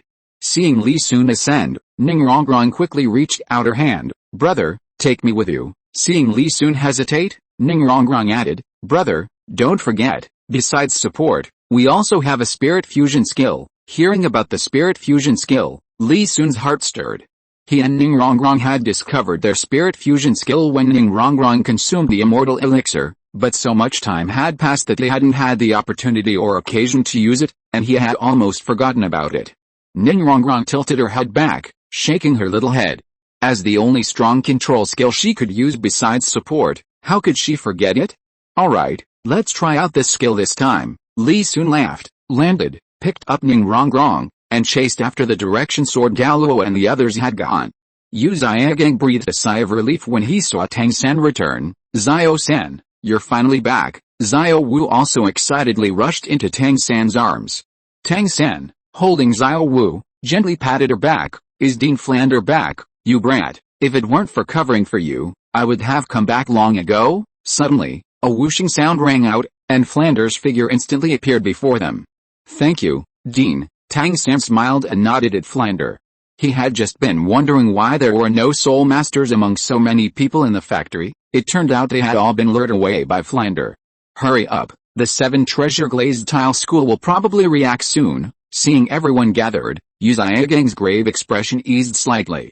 But just as they had walked a short distance, a piercing whooshing sound suddenly came from the distant sky. Looking up, they saw 2 points of light in the sky. 2 Titled Douluos. Flander felt a chill run down his spine at just one glance, and his expression turned extremely grim. Tang San and Xiaogang's expressions shifted rapidly. They hadn't expected the 7 Treasure Glazed Tile School to react so quickly. They had only just crossed the village and entered a forest when they were discovered. Xiaogang pondered for a moment, as if making a decision, and gritted his teeth, saying, "Xiao-san, you go first. Boss Fu, Erlong, the 3 of us will hold them off." Liu Erlong narrowed her eyes upon hearing this and quickly stood to the side of Xiaogang. Flander glanced at the 2 rapidly approaching rainbow lights in the sky with a grim expression, then at Tang San and Xiao Wu behind him, and sighed inwardly before quickly walking to Xiaogang's side. "Teacher," Tang San and Xiao Wu exclaimed in surprise upon seeing this. Xiaogang thought of something and took out a token, throwing it to Tang San. "Go quickly, take this token to the Spirit Hall, and when you see the Pope, tell him you are Xiaogang's disciple." Tang San took the token, about to say something, when a figure suddenly appeared beside him. "Xiaogang, are you just going to let Xiao-san run wild, Your Majesty Haoshin?" Upon seeing the newcomer, Xiaogang was first startled, then overjoyed. Flander and Liu Erlong exchanged a glance and lowered their guard. "No need for further words, you can handle the rest yourselves." Tang Hao coldly grabbed Tang San and Xiao Wu. "Consider this a lesson for you. When you lack strength, you must plan your actions carefully." "Father," Tang San felt a surge of warmth upon seeing Tang Hao. But before he could say anything, Tang Hao had already carried him and Xiao Wu away in an instant. Xiaogang opened his mouth at the spot where Tang Hao had disappeared, his joyful expression instantly freezing. Flander and Liu Erlong's expressions also shifted, from joy to astonishment to anger. They knew Tang Hao had always been Xiaogang's idol, but seeing Tang Hao so easily abandon them was a shock to Xiaogang. "Xiaogang, let's go." Flander's daze was only momentary. Seeing Xiaogang still somewhat dazed, he and Liu Erlong quickly grabbed him and fled towards the edge of the forest. But before they had gone far, they heard a voice coming from the sky. "Do you think my 7 Treasure Glazed Tile School is a place you can come and go as you please, Your Excellencies? The 3 of us just happened to be passing by. May I ask what brings you here?" Xiaogang had already regained his senses. Although he still felt somewhat uncomfortable, he was a man who had seen many grand occasions and reacted instantly. "Don't play dumb with us. Come with us," Douluo sneered. "Your Excellency, I am an honorary elder of the Spirit Hall. If you forcibly detain us without asking questions, aren't you afraid the Spirit Hall will demand an explanation later?" Xiaogang reached into his robes but found nothing. He immediately remembered that he had given the token to Tang San. An honorary elder of the Spirit Hall, Douluo and Sword Douluo exchanged a glance. "I don't care whether you are an honorary elder of the Spirit Hall or not." Douluo narrowed his eyes. 9 spirit rings appeared beneath his feet, and at the same time, a pressure enveloped Xiaogang and the other 2. "Your 7 Treasure Glazed Tile School actually dared to attack me, an honorary elder of the Spirit Hall, without any reason. The Spirit Hall will not let this go, Brother Fu, Erlong," Xiaogang shouted, 2 yellow spirit rings appearing beneath his feet, and a golden light burst forth from his body. Sun and moon shine, golden rotation. As Xiaogang finished speaking, the same golden light also appeared from Liu Erlong and Flander respectively. The golden light quickly enveloped the 3 of them, forming a golden triangle. At the center of the triangle, there was a halo shimmering with complex patterns. "Overestimating yourselves. I'll handle these 3, Douluo chuckled. Although he didn't know what spirit skill these 3 were using, it seemed a bit of an underestimation of them. These Titled Douluos, that a Grand Spirit Master and 2 level 70 Spirit Saints could stop them. Poison Elder, be careful. What they were using should be a skill called Spirit Fusion Technique, which can fuse the spirit power of the 3 of them together, unleashing power far exceeding their current realm." Sword Douluo nodded, then chased after Tang Hao in the direction he had gone. Long time had passed since the incident in Soto City, but Tang Hao's actions still lingered in his mind. Although Xiao Sun's target in this scheme was Bibi Dong and Qian Renxue, he wouldn't feel comfortable without teaching Tang Hao a lesson. Xiaogang's heart tightened when he saw Sword Douluo bypass them to chase Tang Hao, but remembering Tang Hao's resolute abandonment of them, he put aside his worries and began to fully unleash his soul power. A dazzling golden light erupted, and a triangular pillar of light shot into the sky. Luo Sanpao, resembling a pig, instantly appeared within the triangular inner circle. Xiaogang's 2 soul rings and Flander Liu Erlang's 7 soul rings were attached to Luo Sanpao. With the amplification of the 16 soul rings, Luo Sanpao let out a miserable cry, his body rapidly growing, muscles bulging, scales inlaid, reaching over 20 meters in just a few breaths. A pair of enormous wings unfolded, and 4 claws appeared on his abdomen. Luo Sanpao had evolved from a pig into golden dragon.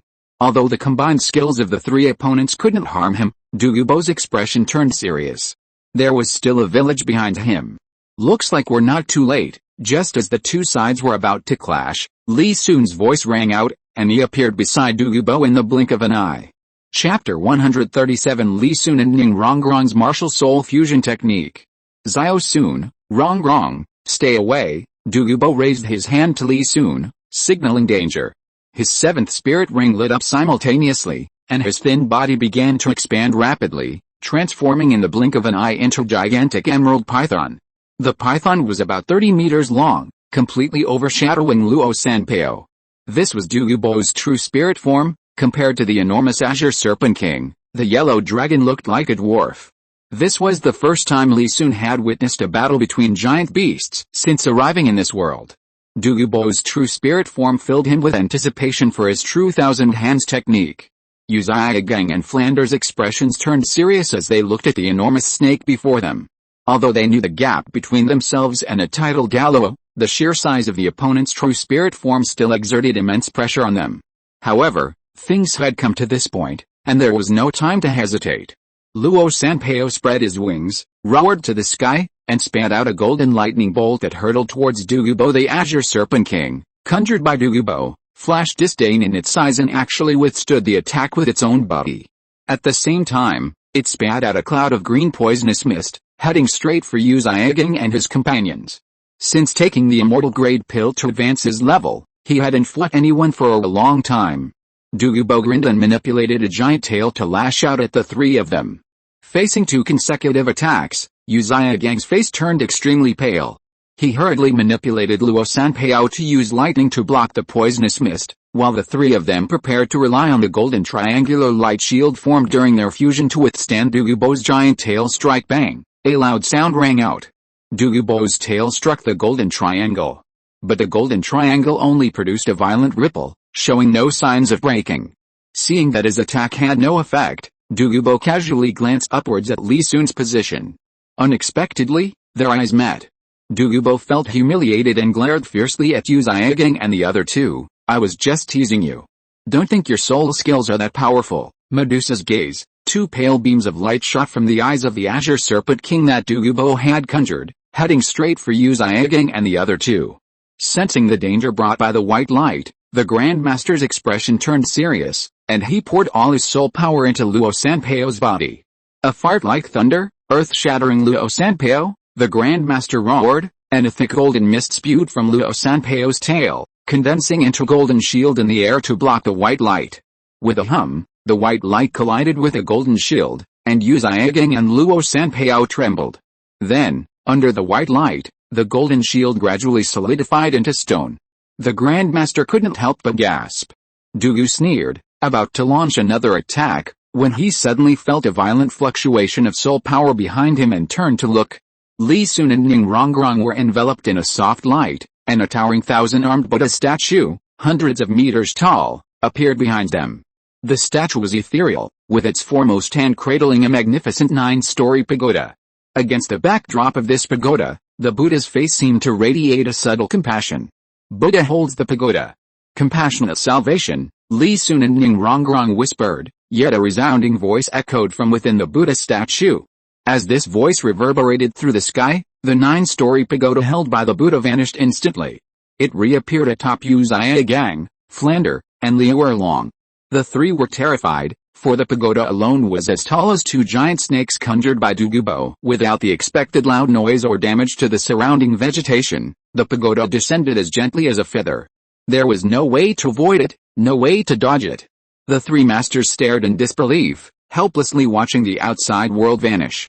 When they regained their senses, they found themselves in a phantom space. This space stretched endlessly, filled with countless stars, making one feel as if they were strolling through the universe. Xiaogang turned to look for Liu Erlong and Flander, but found they were not there. Helpless, he began to survey his surroundings. He discovered that apart from a suspended staircase, there was nothing that could be called a building. Just as Xiaogang was pondering how to deal with this, the space suddenly changed.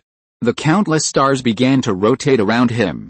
As the rotation speed gradually increased, a suction force suddenly acted on Xiaogang. At that moment, he felt as if time was reversing, and his body slowly became younger. As the suction force disappeared, this space had transformed into the blue lightning tyrant sect of his memories. Xiaogang was dazed, his memories seemed to have also been disrupted by the reversal of time. He looked down at his hands, and for a moment he felt as if he had returned to his youth. His intuition told him something was wrong, but it quickly vanished. Trash, what does your martial soul have to do with our Blue Lightning Tyrant Dragon Clan? Did the sect leader switch your babies? A figure suddenly appeared, pointing at Xiaogang and mocking him. Then came a second, haha, you know what, there's some truth to that. A third, tisk, at his cultivation speed, he'll only reach level 30 or 40 in his lifetime. As time passed, more figures appeared, surrounding Xiaogang, pointing and shouting sarcasm. Xiaogang slowly turned around, looking at the crowd surrounding him. His hands trembled uncontrollably. He carefully examined the faces of those around him and instantly remembered that these people were the younger generation of the Blue Lightning Tyrant Dragon Clan, who had grown up alongside him in his youth. What's wrong with me? Hearing the sharp, piercing laughter and criticism around him, Xiaogang stumbled, almost losing his footing. Yes, I need to leave the Blue Lightning Tyrant Clan now and prove myself. The constant mockery in his ears was like a demon whispering in his ear. Xiaogang raised his trembling hands and tightly covered his head. Haha, you see, I overestimated him. I didn't expect him to be in his 40s or 50s and only have a soul power of level 21. Tisk, you really overestimated him. A sharp voice seemed to directly project into his mind, passing right through Xiaogang's hands covering his ears. I heard that he's been called a master outside all these years. It's hilarious. Another figure gradually solidified, mockingly introducing Xiaogang's great achievements outside to the people around him, then leaning close to Xiaogang's ear. I'm telling you all this because we Blue Lightning Tyrant Dragons have always relied on strength. Don't go out and embarrass yourself anymore, haha. The people around him burst into laughter at this. Just when Xiaogang could no longer bear it, that booming voice rang out again. Chapter 138 Xiaogang, have you realized it? Xiaogang, have you realized it? This majestic voice echoed incessantly in Xiaogang's ears, calming his emotions slightly. Those temporarily forgotten memories gradually began to return. What have I realized? Li Sun, I knew it was you who did this. Looking at the numerous figures around him still mocking him, Xiaogang's eyes were bloodshot. He raised his trembling arm and pointed to the sky. I will not let you go, stubborn and incorrigible, you still need tempering. When these 4 words appeared in Xiaogang's mind, the surrounding scenery accelerated instantly, and in a flash, he seemed to have grown several years older. Xiaogang, let's escape together. Xiaogang was dazed, staring blankly at the street illuminated by lights. Hearing the voice, he suddenly looked to his side. Xiaogang, what's wrong? Don't you want to come with me? Bibi Dong looked at Xiaogang with teary eyes. Were all your sweet words just lies to me? Xiaogang's mind went blank, looking at Bibi Dong. He didn't know what to say for a moment. Since you're not saying anything, I'll take that as a yes. Bibi Dong's tears streamed down her face. She silently turned and walked away in the opposite direction, head bowed. Let me explain. Xiaogang watched Bibi Dong's dejected figure and quickly chased after her. After his explanation, Bibi Dong quickly returned to normal, and Xiaogang even managed a rare smile. But their happiness was short-lived. Just as the two were strolling happily down the street, a tall figure suddenly appeared. Bibi Dong, so you secretly ran away to be with this man. The figure's words startled both Xiaogang and Bibi Dong. Xiaogang frowned at the figure. He felt like he'd seen this figure somewhere before, but he couldn't remember. Who are you? You've misunderstood. He and I are just ordinary friends. Before Xiaogang could get a reply, Bibi Dong made her choice first. She gracefully approached the figure, affectionately taking his thick arm. I just wanted to see what he was really capable of. Since he pretended to be knowledgeable, the figure's appearance shifted with Xiaogang's thoughts. He pointed at Xiaogang. What a joke. My spirit hall has stood on the continent for so many years, passing down countless documents. Do we need his little bit of knowledge? Don't let him steal your information. I know, I'll be careful next time. Jin Zunji, Bibi Dong, you? Xiaogang's face instantly turned pale. He instinctively knew the man's name. Xiaogang stared in astonishment at Bibi Dong and Jin Zunji, trying to say something but almost speechless. Let's go. I know I was wrong. Let's leave him alone. Bibi Dong pulled Jin Zunji's arm. Alright, but you should avoid associating with people like that in the future. She's in her mid-20s and only at level 21 in soul power. How much knowledge could someone like that possibly have? It's all just pretentious posturing. Jin Zunji sighed, seemingly helpless against Bibi Dong. As your soul power increases, you'll find that their theories are utter nonsense. Jin Zunji, Bibi Dong. You? Xiaogang's face flushed red as he roared, only to be met with a cold glare from Jin Zunji. Faced with the oppressive aura emanating from Jin Zunji, Xiaogang's remaining words caught in his throat. Only after the two disappeared down the street did Xiaogang dare to breathe heavily. Xiaogang walked aimlessly down the street, oblivious to the sudden change in scenery. Xiaogang, what's wrong? Liu Erlong and Flander approached Xiaogang with concern. Erlong, Boss Flander. Xiaogang looked up at them blankly. How can you be like this on such a joyous day? Come, go wash up quickly. Flander shoved Xiaogang, leading him to the well. A joyous day, Xiaogang murmured. Yes, today is the day Liu Erlong and I are getting married. He drew a bucket of water and quickly washed his face. Although he couldn't hide his haggard appearance, he did look a bit more energetic. After everything was ready, Xiaogang entered the house and saw Liu Erlong waiting there. A smile that hadn't appeared on his face in a long time appeared. Now let's begin the wedding ceremony. Flander stood in front of the two and began to announce the ceremony with a smile. You beast, what are you doing? A shocked and angry voice suddenly came from outside the house, shaking the incense, fruit, and red candles on the table so much that they scattered. Second uncle? How did you find this place? Xiaogang stared blankly at the person who came in. You're going to marry my daughter, how can I not come? Yu Luomian's eyes widened in anger as he pointed at Xiaogang and cursed. Do you know she's my daughter? Do you want her bloodline to inherit your pig-like martial spirit? I don't know, Xiaogang stammered, his mind blank. You actually say you don't know, Yu Luomian sneered. You traveled the continent together, adventured together, didn't she ever use her martial soul? Did she never talk to you about family? Did you pretend you'd never seen her dragon attribute martial soul and not even ask a question? I've heard you claim to be knowledgeable. What a laughable and hypocritical beast. Flander and Liu Erlong, hearing Yu Luomian's words, looked at Xiaogang in shock. Yes, you're so knowledgeable, yet you can't even recognize the most famous blue lightning tyrant dragon mutated martial soul on the continent? How is that possible? Clearly, you're trying to improve your martial soul genes. Faced with Three's questioning and mockery, Xiaogang's spirit instantly collapsed. Tears streamed down his face, and he helplessly scratched his head with both hands as he screamed in pain. After an unknown amount of time, the criticism and mockery gradually faded, and that resounding voice rang out again. Xiaogang, have you realized it? As the majestic voice imprinted itself on Xiaogang's mind, he instantly recalled all his previous memories. The mockery of the Blue Lightning Tyrant clan, the sarcasm of Bibi Dong and Jin Zunji, the reproaches and insults of Yu Luomian and Liu Erlong. All of this felt so real that he couldn't distinguish between reality and illusion. The surrounding space gradually shifted, but Xiaogang was oblivious to everything, already immersed in grief. Kid, your Anrongrong's martial soul fusion skill is too short-lived, only lasting 3 seconds. Isn't this supposed to protect the opponent from teammate attacks? Douluo looked at the soon-to-dissipate pagoda and turned to Li Sun. I think you can use this as a defensive skill. Just now, when the pagoda enveloped Xiaogang and the other two, The golden dragon attacked the pagoda, but only made the pagoda sway slightly. Then, for some unknown reason, when the golden dragon tried to attack again, it instantly dissipated. But this pagoda wasn't much better off than the golden dragon. It was about to disappear after only 3 seconds. No, I don't want to use it for defense, Li Sun said, both amused and exasperated. Even though the tower only lasted 3 seconds, who knew how many trials the person inside would have to endure after that time was up? He had just witnessed 2 episodes of what happened inside the tower in those short 3 seconds, and he didn't want to break down like Xiaogang. Me neither, Ning Rongrong shook her head repeatedly in Li Sun's arms, her eyes filled with both surprise and fear. She hadn't expected that her and Li Sun's martial soul fusion skill would have this kind of ability. Chapter 139 Simps and Harem.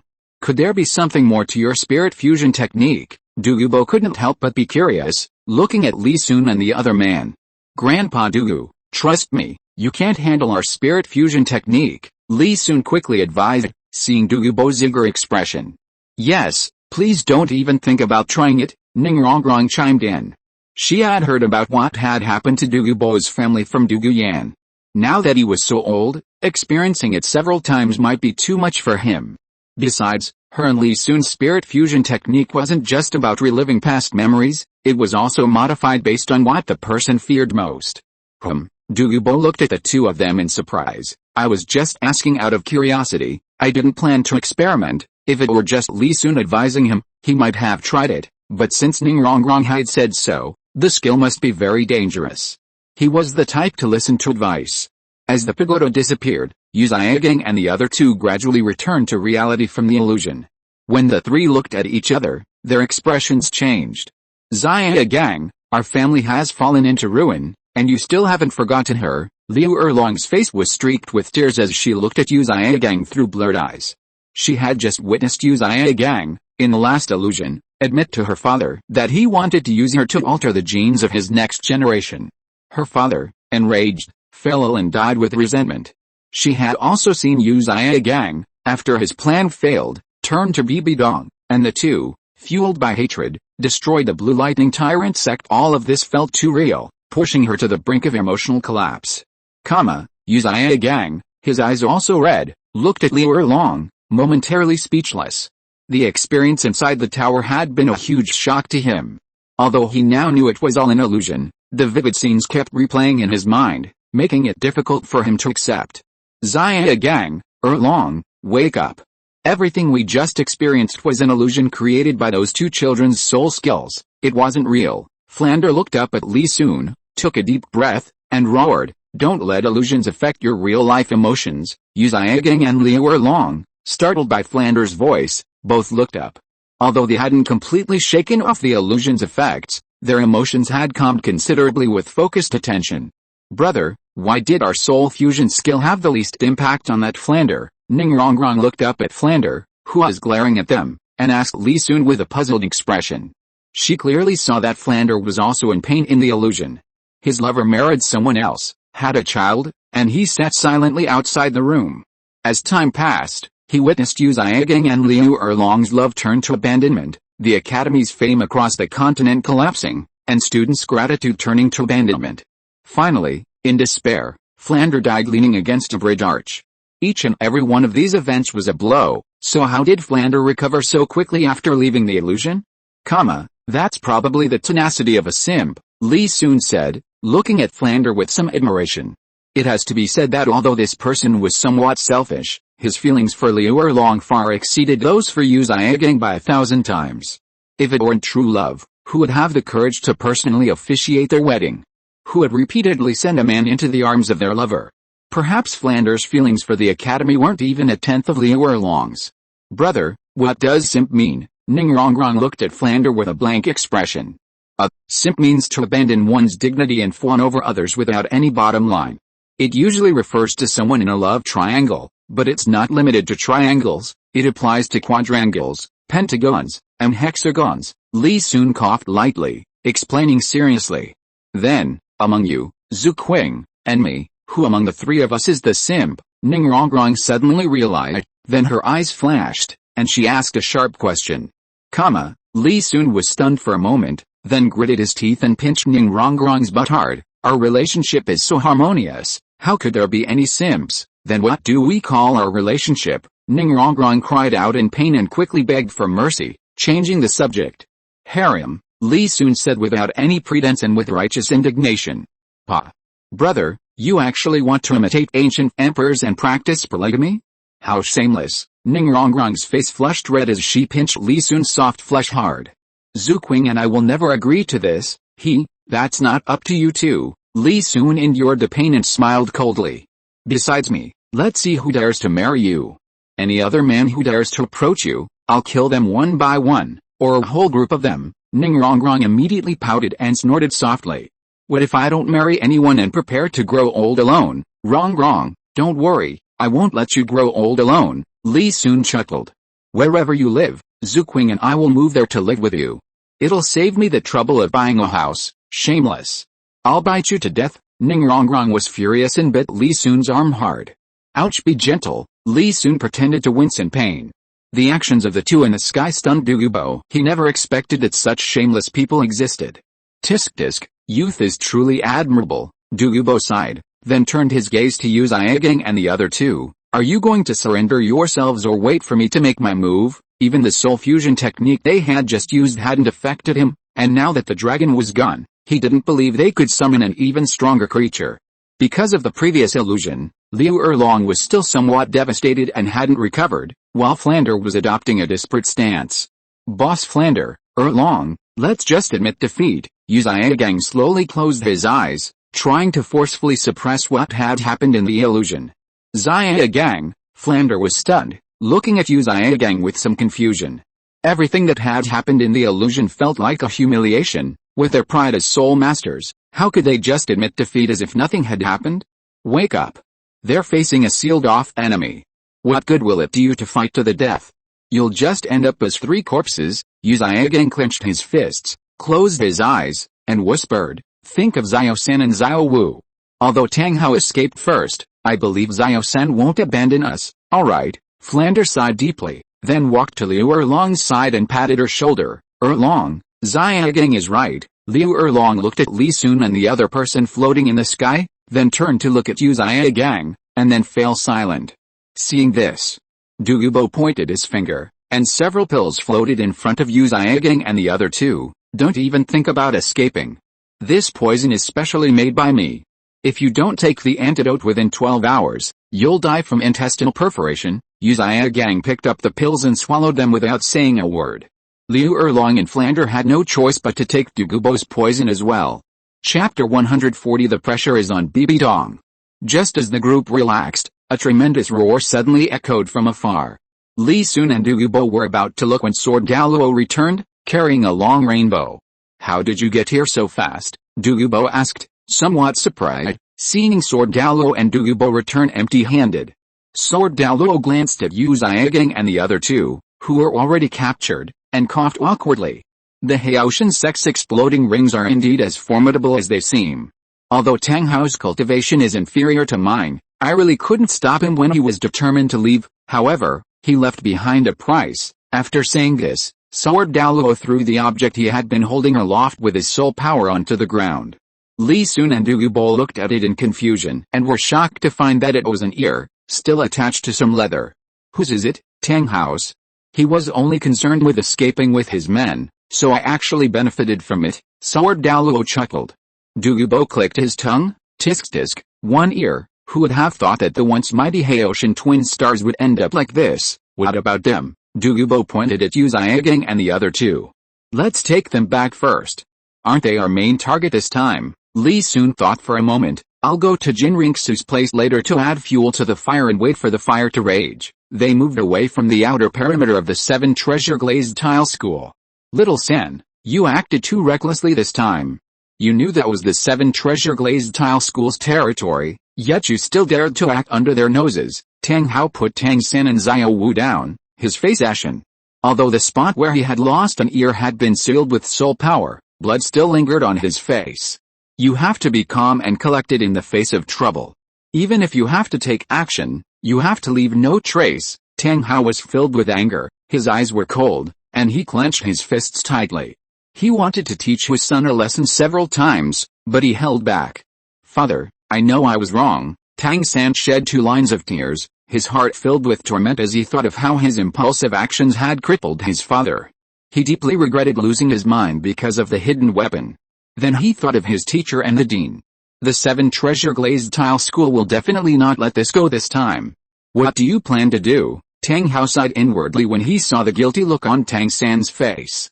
Tang San took out a token that Yu Xiaogang had given him. "My teacher just gave me this token and told me to go to Spirit City to find the current Pope, Bibi Dong, and tell her that he has been captured." "Nonsense. Didn't Titan and White Crane tell you about the feud between our Clear Sky sect and the Spirit Hall?" Upon hearing the word Spirit Hall, Tang Hao's expression changed drastically. "Besides, I gave this token to Yu Xiaogang. He's not an honorary elder of the Spirit Hall, father, so you've been protecting me all along." Tang San was surprised that Tang Hao even knew that he had met Titan and White Crane. He realized that his father, who always kept his emotions hidden, had been secretly protecting him all along. A surge of emotion welled up within him. Tang Hao was taken aback by these words and fell silent. "Father, please listen to me first." Tang San's eyes were misty as he smiled at Tang Hao. "I've heard indirectly from Teacher Erlong about the story between Master and Bibi Dong. Now that Master has said this, he must have his reasons. Besides, I've always presented myself as blue silver grass. Even if the Spirit Hall suspects something, they can't possibly connect me to the Clear Sky sect." Tang San's eyes suddenly flashed with a sharp light. "And don't you think this is an opportunity we can use against the Spirit Hall?" Tang Hao was taken aback, then gestured for Tang San to continue. "Father, now that we've created a conflict with the 7 treasure glazed tile school, and since it can't be resolved, why don't we shift their attention to other forces?" Tang San toyed with the token and smiled coldly. "You want to use Yu Xiaogang to provoke Bibi Dong?" Tang Hao thought for a moment, then asked with some doubt, "But how can you be sure that Bibi Dong still has feelings for her former lover?" "We'll find out by trying. As long as Bibi Dong agrees to rescue our teacher, the rest will be easy." Tang San finished speaking and looked towards the 7 treasure glazed tile school, his gaze gradually becoming profound. Tang Hao nodded at his son's confident appearance. "Then I'll send you to the vicinity of Wuhan City, but Xiao Wu will stay here this time. Crown Prince's mansion, Heaven Dao City." Zhu King sat down in the main seat, looking at Li Sun, who sat below him, with some disbelief. "Junior brother, do these 3 really dare to set fire to the foot of the 7 treasure glazed tile school?" "Your Highness, the world is full of wonders. How can one person's thoughts and actions be predicted by others?" Li Sun picked up his teacup and took a sip. "I wonder if the Empire has any laws applicable to this situation." In fact, hidden weapons had always been something that Li Sun could do without, just for fun. On the other hand, they could use Tang San's emphasis on hidden weapons to lure them out, and then use Yu Xiaogang to slowly expose Bibi Dong's affairs to Qian Renxue. This would lead to more twists and turns. On one side is the Crown Prince's daughter, who has been undercover for many years and has already achieved some success. On the other side is her former lover, Yu Xiaogang. It remains to be seen how Bibi Dong will resolve this matter. Li Sun already had the answer in his heart, but this was also the result he wanted. If they are nobles, they can pay tribute for their sins. If they are not nobles, after paying compensation, depending on the severity of the offense, they will be sent to labor camps, the army, or beheaded. However, it seems there's no precedent for beheading a soul saint.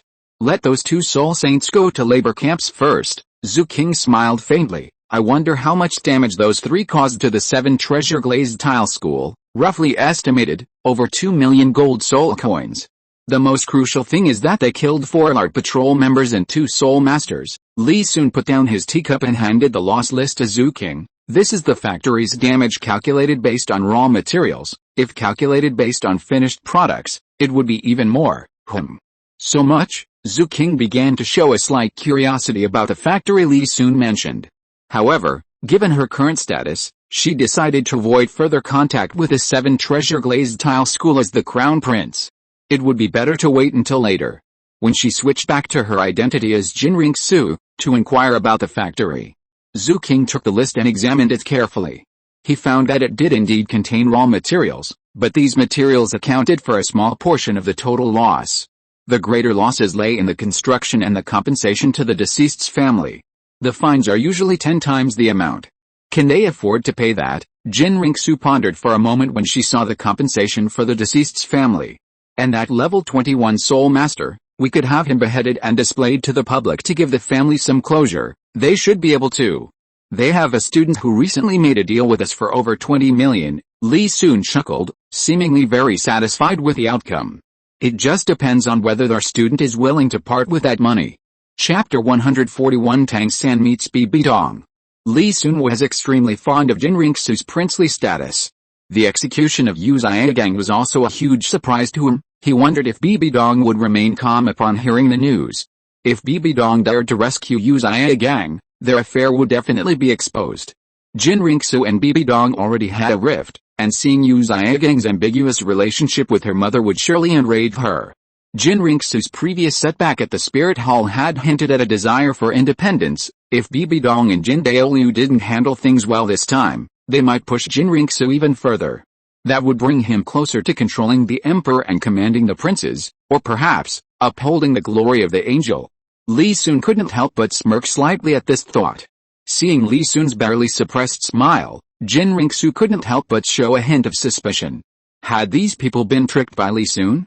However, she quickly dismissed the thought. Even if Li Sun set the trap, no one forced those people to go to the 7 treasure glazed tile school to set it on fire. Ultimately, it was their own choice. Spirit City. Tang San, holding the Pope's decree, arrived at the Pope's palace without hindrance. He suppressed his turbulent emotions and waited quietly for his summons.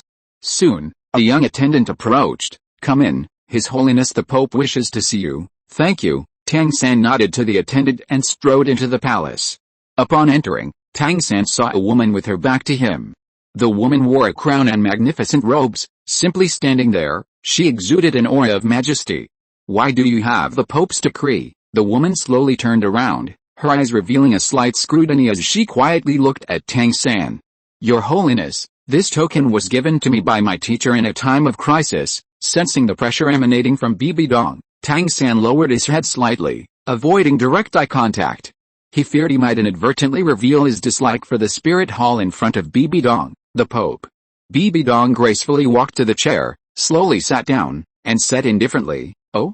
Who is your teacher?" The number of papal decrees was limited. Besides those held by the spirit hall itself, only 3 remained in the possession of the 3 upper sects. She was now very curious about which sect Tang San had been sent from. Tang San bowed his head and clasped his hands in greeting. "Your Holiness, my teacher's name is Yu Xiaogang, a current teacher at Blue Lightning Advanced Academy." "Your teacher is Yu Xiaogang." Bibi Dong's eyes narrowed, and her grip on the scepter tightened, but fortunately, years of power struggles had prevented much emotional fluctuation on her face. "Indeed, I was ordered by my teacher to come to the spirit hall seeking help." Although Bibi Dong concealed it well, Tang San still caught some subtle changes in her expression when she heard the name Yu Xiaogang.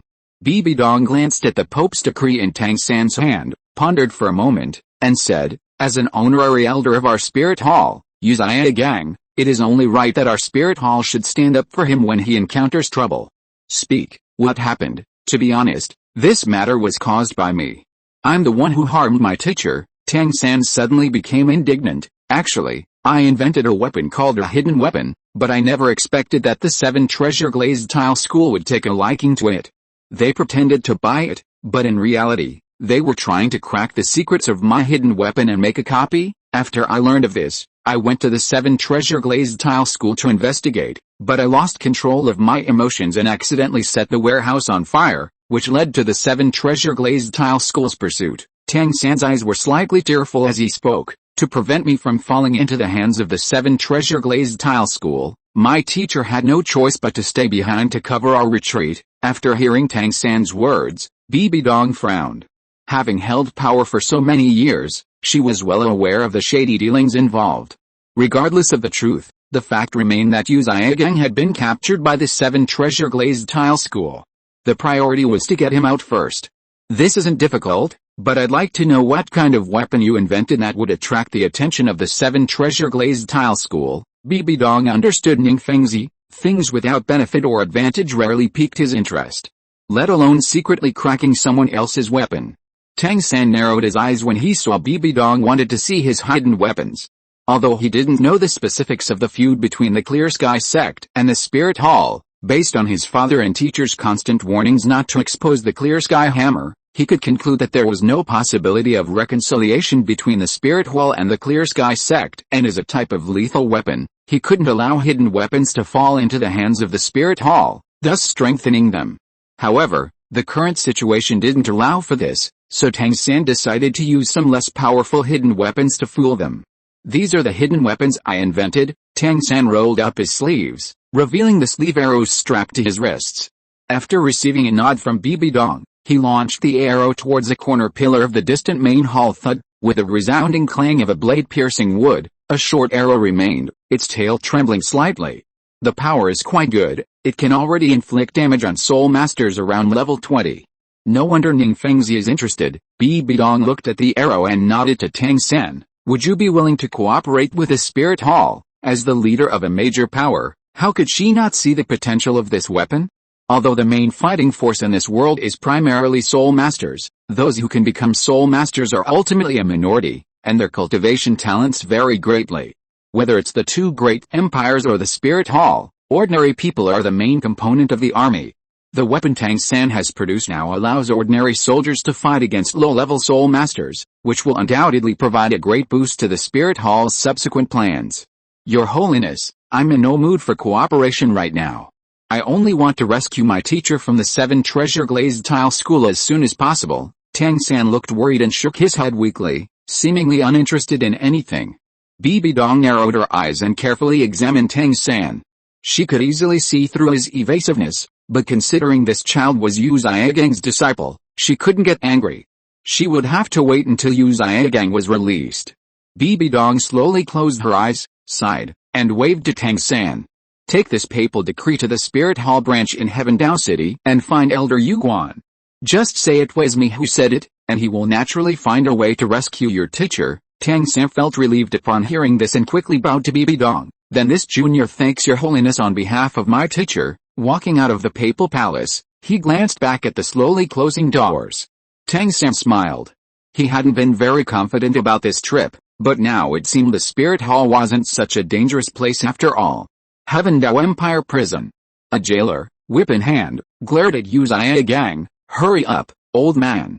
You're the laziest one here. The jailer's words drew a collective glare from Yu Xiaogang, Liu Erlong, and Flander Crack. Ignoring their stares, the jailer lashed out with his whip at Yu Xiaogang. I know you were once wealthy and powerful figures, but here you're all the same. Do you know why? The jailer gave them a cold smile. Because you were sent here by His Highness the Crown Prince.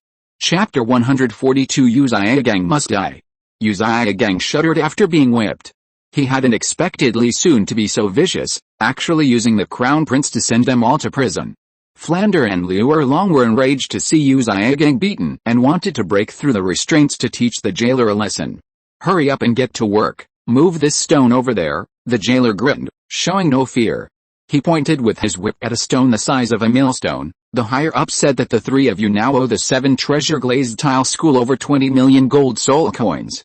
You can only be released when you pay this debt, but that doesn't include you. What? The 3 of them were simultaneously shocked. Liu Erlong's face darkened with anger as she pointed at the jailer and demanded, why can't he go out? Imperial law stipulates that nobles and soul masters with a certain level of cultivation can use a redemption payment to atone for their crimes to a certain extent, the jailer said politely to Liu Erlong. But this doesn't apply to low-level soul masters. His soul power has just reached level 21, so this law doesn't apply to him. Besides, you killed someone has to give an explanation to the victim's family. Upon hearing this, Yu Xiaogang's face paled, his legs went weak, and he stumbled while clutching the stone. He hadn't expected that even in prison, differences in cultivation levels would lead to different treatment. Liu Erlong and Flander exchanged a glance upon seeing Yu Xiaogang's state. I know you two have high cultivation levels, but I still advise you to stay here obediently, the jailer chuckled. Because even if you can't pay the ransom in the end, no one will do anything to you. At most, you'll be sent to the army, but if you try to escape, that'll be a big deal. You'll be wanted by the Empire. After saying that, the jailer ignored the 3 and went to the other prisoners with low soul power.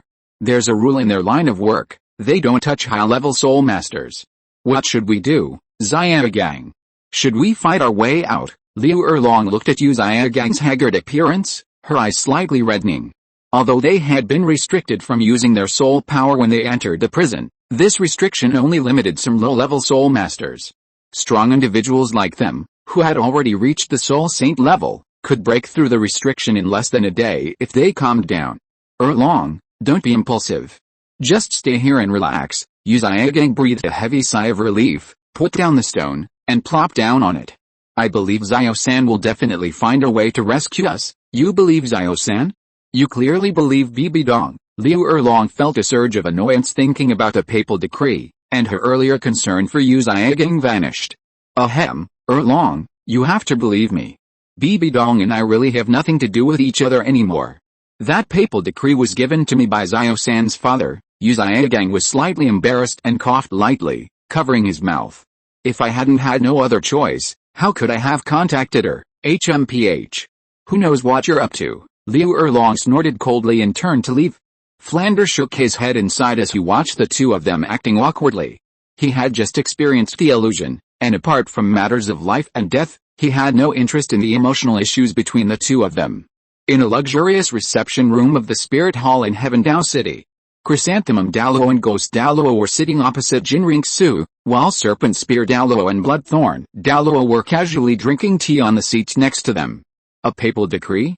A mere honorary elder with a soul power level of 21 is truly laughable. Qian Renxue's lips curled into a sneer as she leaned back on the sofa. What did His Holiness the Pope say? His Holiness the Pope means it's best to let this matter drop. Chrysanthemum Douluo sat up straight, carefully choosing his words.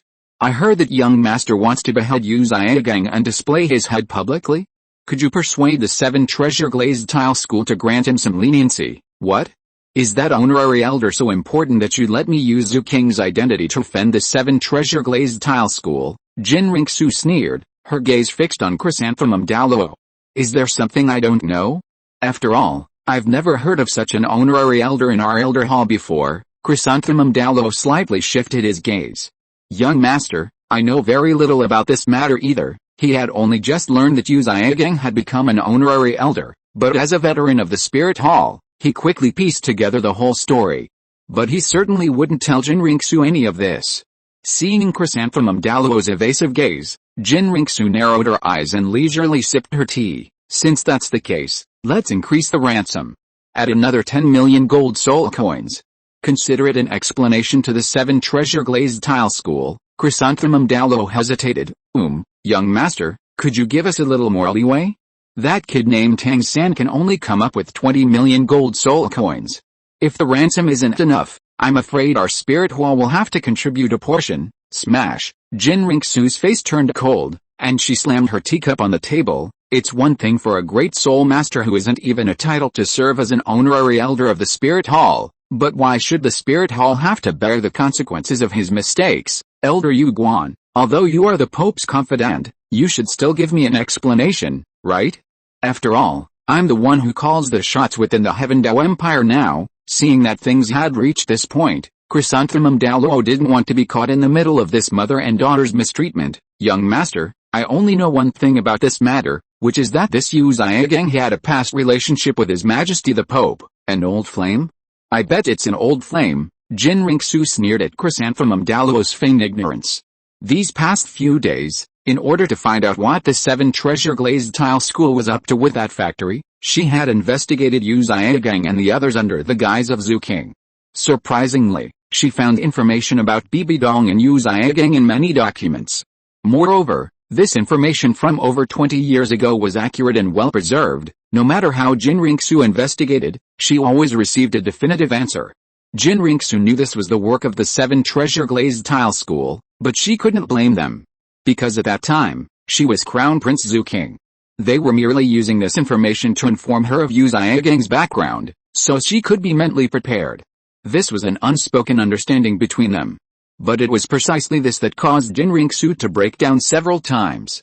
She had long sensed that Bibi Dong didn't love her father or her. She never imagined that she couldn't even compare to this useless great soul master who couldn't even break through to the theoretical level.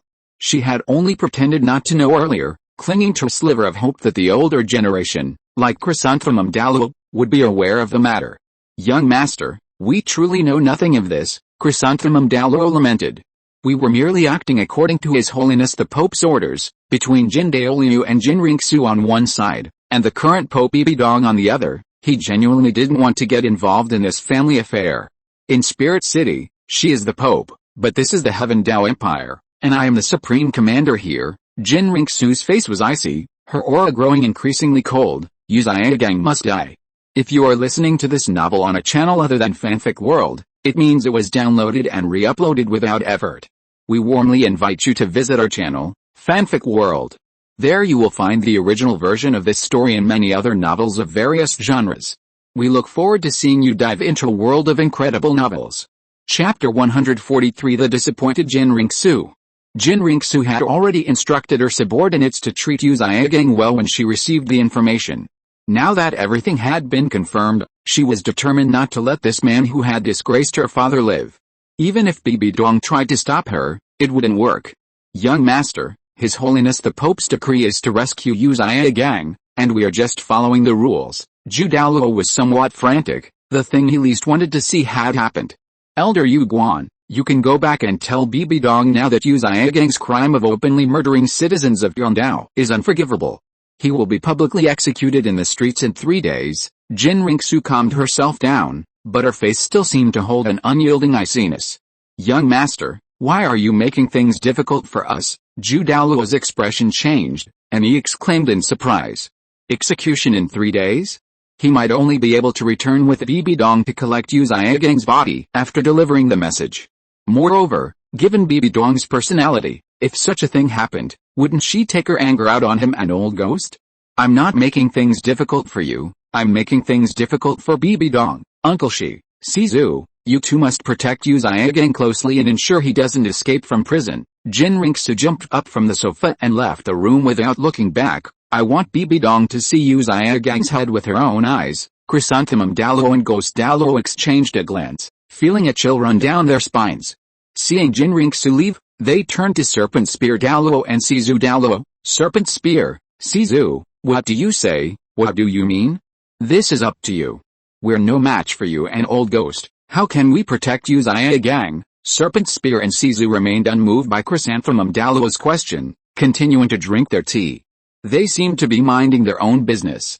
Chrysanthemum Douluo remained silent for a moment, then took out 2 jet black cards inlaid with gems from his soul tool and placed them on the table. There are 20 million gold soul coins in here. I will advance the remaining 10 million from the Holy Temple and have someone send it over later. I will make up the difference when I return to Spirit City after this matter is over. Aren't you really going to consider the young master? Serpent Spear Douluo sighed, looking at Chrysanthemum Douluo and Ghost Douluo with a complicated expression. Xiaogang, in this world, strength always trumps power. Chrysanthemum Douluo snorted and tossed a chrysanthemum in his hand onto the table. We all know our young master has great talent, but she's still far too weak compared to His Holiness the Pope. In a world like this, the weak have no right to be willful, but you'll offend our young master to death by doing this. Serpent Spear Douluo sighed. A fledgling eagle will one day soar into the sky, and then she'll grow into a ruthless hunter. Xiaogang, we don't need your pity. Chrysanthemum Douluo chuckled. Besides, the fact that you two didn't stop us means you're implicitly supporting His Holiness the Pope, doesn't it? We're different from you. We're just trying to prevent our young master from getting too estranged from His Holiness. Serpent Spear Douluo shook his head with a smile. Besides, even if our young master kills Yu Xiaogang, I don't think the Pope will blame her for anything. Hell, enough with the high-sounding words. In the dormitory of the Heavenly Capital Royal Academy, Li Sun was doing his daily morning exercises. Aunt Zhu knocked on the door symbolically. Young master, our people have sent word that Yu Xiaogang and the other 2 have been taken out of prison by the Spirit Hall. On what grounds did the Spirit Hall use to get them out? Li Sun wasn't surprised. He slowly got up, walked to the table, and drank a glass of water. He had expected this outcome. If Bibi Dong hadn't saved Yu Xiaogang, he would have found a way to get the master out himself. Aunt Zhu smiled slightly. The Spirit Hall forcibly took Yu Xiaogang away under the pretext that honorary elders can only be judged by the Spirit Hall. I thought they were going to break him out of prison. Oh well, with something like this happening, I should go and comfort my poor senior brother. Li Sun thought for a moment, then fell silent. No, our 7 treasure glazed tile school is the victim now. I need to go and ask His Highness the Crown Prince to uphold justice. Aunt Zhu, you should also send some people to keep an eye on Yu Xiaogang and the others. Aunt Zhu thought for a moment. By the way, young master, although Prince Zhu Xing and Prince Zhu Bang have been pretending to be stupid lately, they've also made some moves. Should we send more people? Li Sun calmly put on his coat. No need. I should be there by the time I finish seeing Zhu King and the others. Zhu King's residence. After learning that Yu Xiaogang had been taken away by the Spirit Hall, Qian Renxue swept everything off the table. Why did even you betray me? Qian Renxue was angry, but also somewhat saddened. She curled up in a ball, burying her face in her hands, and quietly settled into the chair. These past 2 months had been a roller coaster of emotions, a fall from grace. The last time she'd experienced something like this was when she was little, with Bibi Dong's constant displays of malice towards her. Qian Renxue had thought that as she grew older and gained more power, this feeling would gradually fade. Unexpectedly, in recent times, Bibi Dong had repeatedly shattered her accumulated confidence and sharpness. Even her grandfather, who had always deeply loved her, was beginning to show signs of disapproving of her decisions. The serpent spear Douluo knocked on the door. Young master, it's not that we don't want to help you, but we can't withstand Yuguan and Old Ghost's dual static domains. After waiting for a long time without a response from Qian Renxue, the serpent spear Douluo and the bloodthorn Douluo exchanged a glance and sighed. They had practically watched Qian Renxue grow up, and had even come to the Heaven Dao Empire together to protect her for so many years. To say they had no feelings for her would be a lie. But as the Pope, if Bibi Dong made decisions that conflicted with Qian Renxue's, they couldn't act on emotion alone. This was also a way for them to protect Qian Renxue. Qian Renxue slumped quietly in her chair, ignoring the concerned words outside the door, her mind gradually emptying. Her recent experiences had made her acutely aware that her pride and joy were built on the shoulders of others. If she didn't follow Bibi Dong's or Jin Daoliu's wishes, that power could vanish at any moment. Qian Renxue stared blankly at her hands. She now hated her own weakness, unable even to wash away her father's shame. Even if she conquered the Heaven Dao Empire, what good would it do? Without support, wouldn't she be at Bibi Dong's mercy? Thinking of Bibi Dong filled Qian Renxue with utter disgust. The words she had spoken to her as a child, that she shouldn't have been born, had always lingered in her mind. Your Highness, someone from the 7 Treasure Glazed Tile School has arrived. Just as Qian Renxue was feeling dejected, a soft knock on the door broke her reverie. Qian Renxue looked up abruptly, as if she had thought of something, and her eyes gradually brightened. Let him in. Chapter 144 Stealing the Country and Usurping the Throne. Sister Zhu?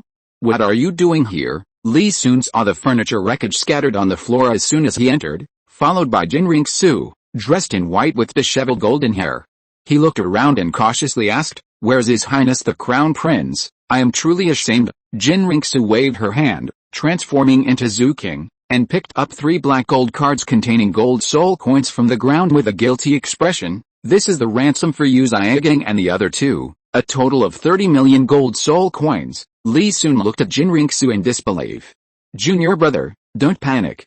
You are the first outsider to know my identity. Zhu King waved his hand again, transforming into Qian Renxue, and took 2 steps forward, pulling Li Sun to sit down. He then placed a black gold storage cards on the table in front of Li Sun. I was indeed a bit shocked. Li Sun nodded, regaining his composure. I never imagined that the Crown Prince, who always called me brother, was actually the young master of the Spirit Hall in disguise. Brother Li Sun, please don't be offended. The reason I didn't tell you is because my identity is too important. If I were to be exposed carelessly, all the results of my years of infiltration might be wasted. Qian Renxue bowed apologetically, while also feeling a surge of anger and resentment.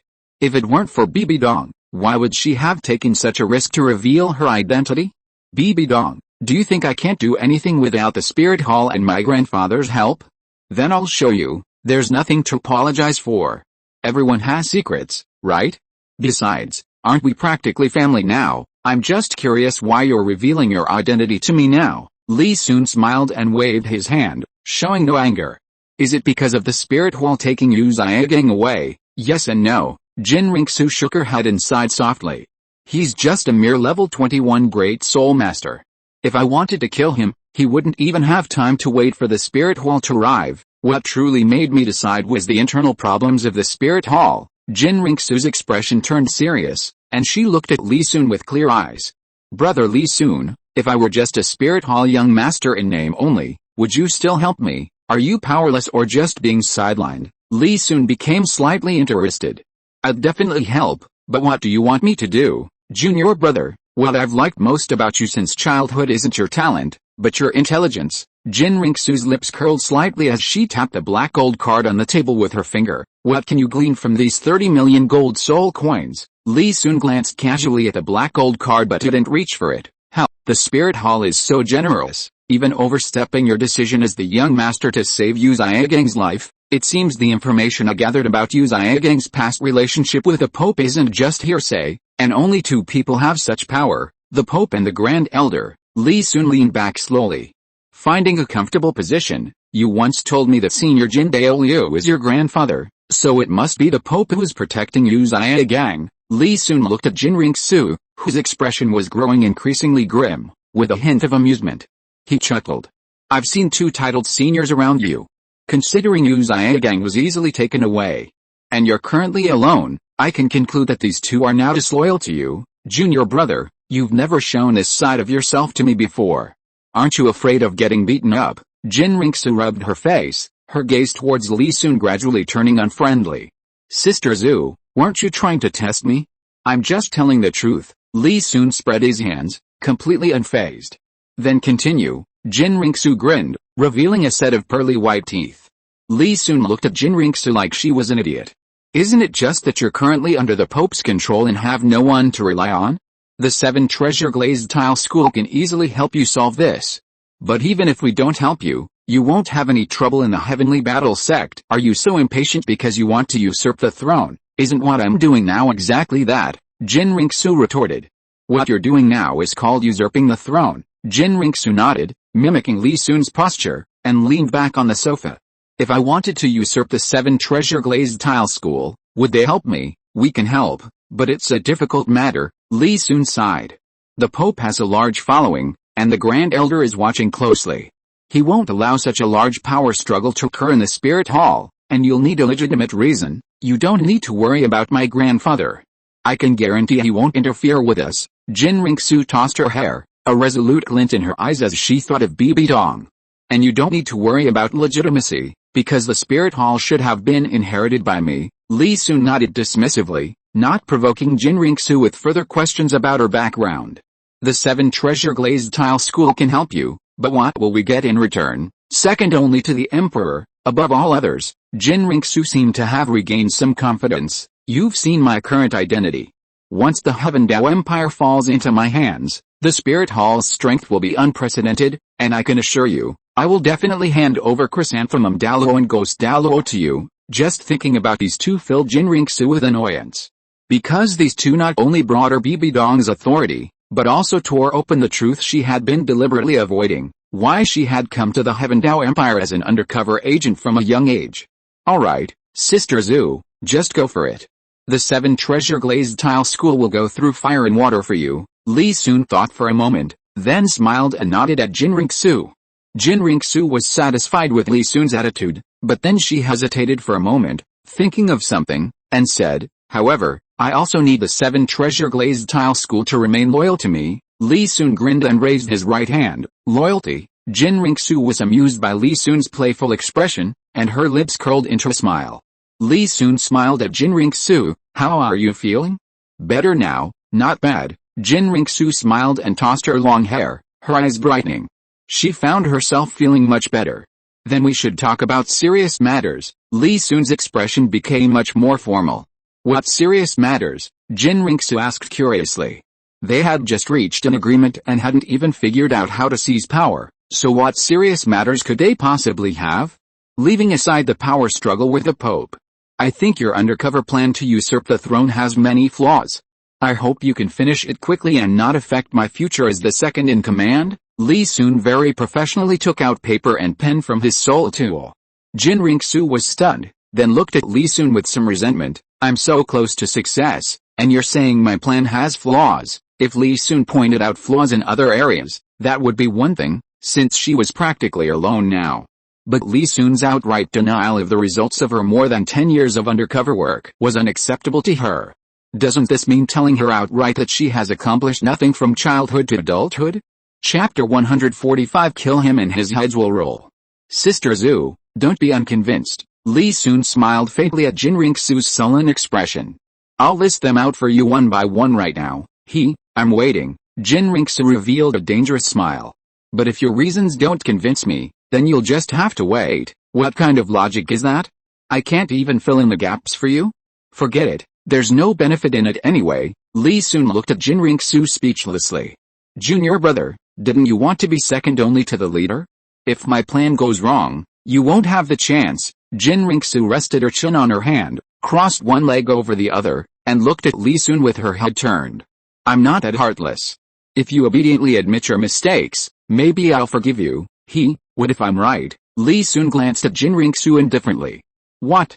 Aren't the two beautiful young ladies of the Seven Treasure Glazed Tile School enough for you? Qian Renxue rolled her eyes at Li Sun, quickly straightened her legs, and sat properly on the sofa. If things are indeed as you say, I can grant you one request. Okay. Li Sun ignored her, picked up a pen, quickly wrote a contract, and then took out an ink pad from his soul tool and handed it to Qian Renxue. Sign it first. Qian Renxue took it and was speechless, but no matter what, this concerned the results of her years of hard work, so she was just afraid of the worst. Li Sun took the paper the moment Qian Renxue signed her name and pressed her fingerprint. First of all, what are you planning to do with Avalanche and Prince Zuxing? Li Sun carefully put the paper away and then said calmly. What's wrong with those two good-for-nothings? Qian Renxue was taken aback. She hadn't expected that the loophole Li Sun was referring to was one of the two she had always looked down on the most. They're both incompetent and have no real power, so how can they be a loophole? Isn't it possible that although they're not very capable, they're not as bad as they seem? Li Sun chuckled. If they've even fooled you, would they still be considered good-for-nothings? Qian Renxue frowned upon hearing this and began to carefully recall Zuzing and Zubang's usual behavior. She did indeed find something amiss. Zuzing and Zubang were overly obsessed with the Heavenly Douluo Royal Academy, and even though Zubang acted like a spoiled brat, he had never caused any trouble at the academy. He usually only bullied ordinary people. Seeing her expression, Li Sun knew she understood. If wrong and I hadn't been at the academy, you probably wouldn't have paid attention to this place, would you? You don't even try to control the most important academy in the empire, instead letting others scramble around recruiting the new generation of nobles and commoner elites. I don't know if you're confident or just arrogant. I admit I underestimated them, but in the face of absolute power, what good are some nobles they can win over? It's just a desperate resistance. You don't actually think they have the ability to surpass me and inherit the throne, do you? Although Li Sun's words made some sense, Qian Renxue was still confident in controlling the situation and didn't care much about this loophole. It's good that you have that confidence. Let's skip that for now and talk about the second point. Li Sun smiled and shook his head, looking at Qian Renxue with a meaningful gaze. You've been an undercover agent in Xiandao for so many years. Have you planted any people in the army? Do you have any trusted confidants in the royal guard? Qian Renxue hesitated for a moment. No, but after Emperor Zui dies and I inherit the throne, even if I don't have any trusted confidants in the army, these people will still listen to me. After all, they are the emperor's personal guards. Is there a problem? Li Sun wasn't angry at Qian Renxue's answer, but smiled. Wasn't this exactly the kind of weakling he wanted? If the other party was too smart, it would be more difficult for him. Let me ask you the third question first. Do you control Xiandao's finances? No, the finances have always been in the hands of Emperor Zui and the Minister of Finance, and the two of them work directly together. Qian Renxue shook her head. Alright, I'm done. Li Sun smiled faintly, looking Qian Renxue up and down.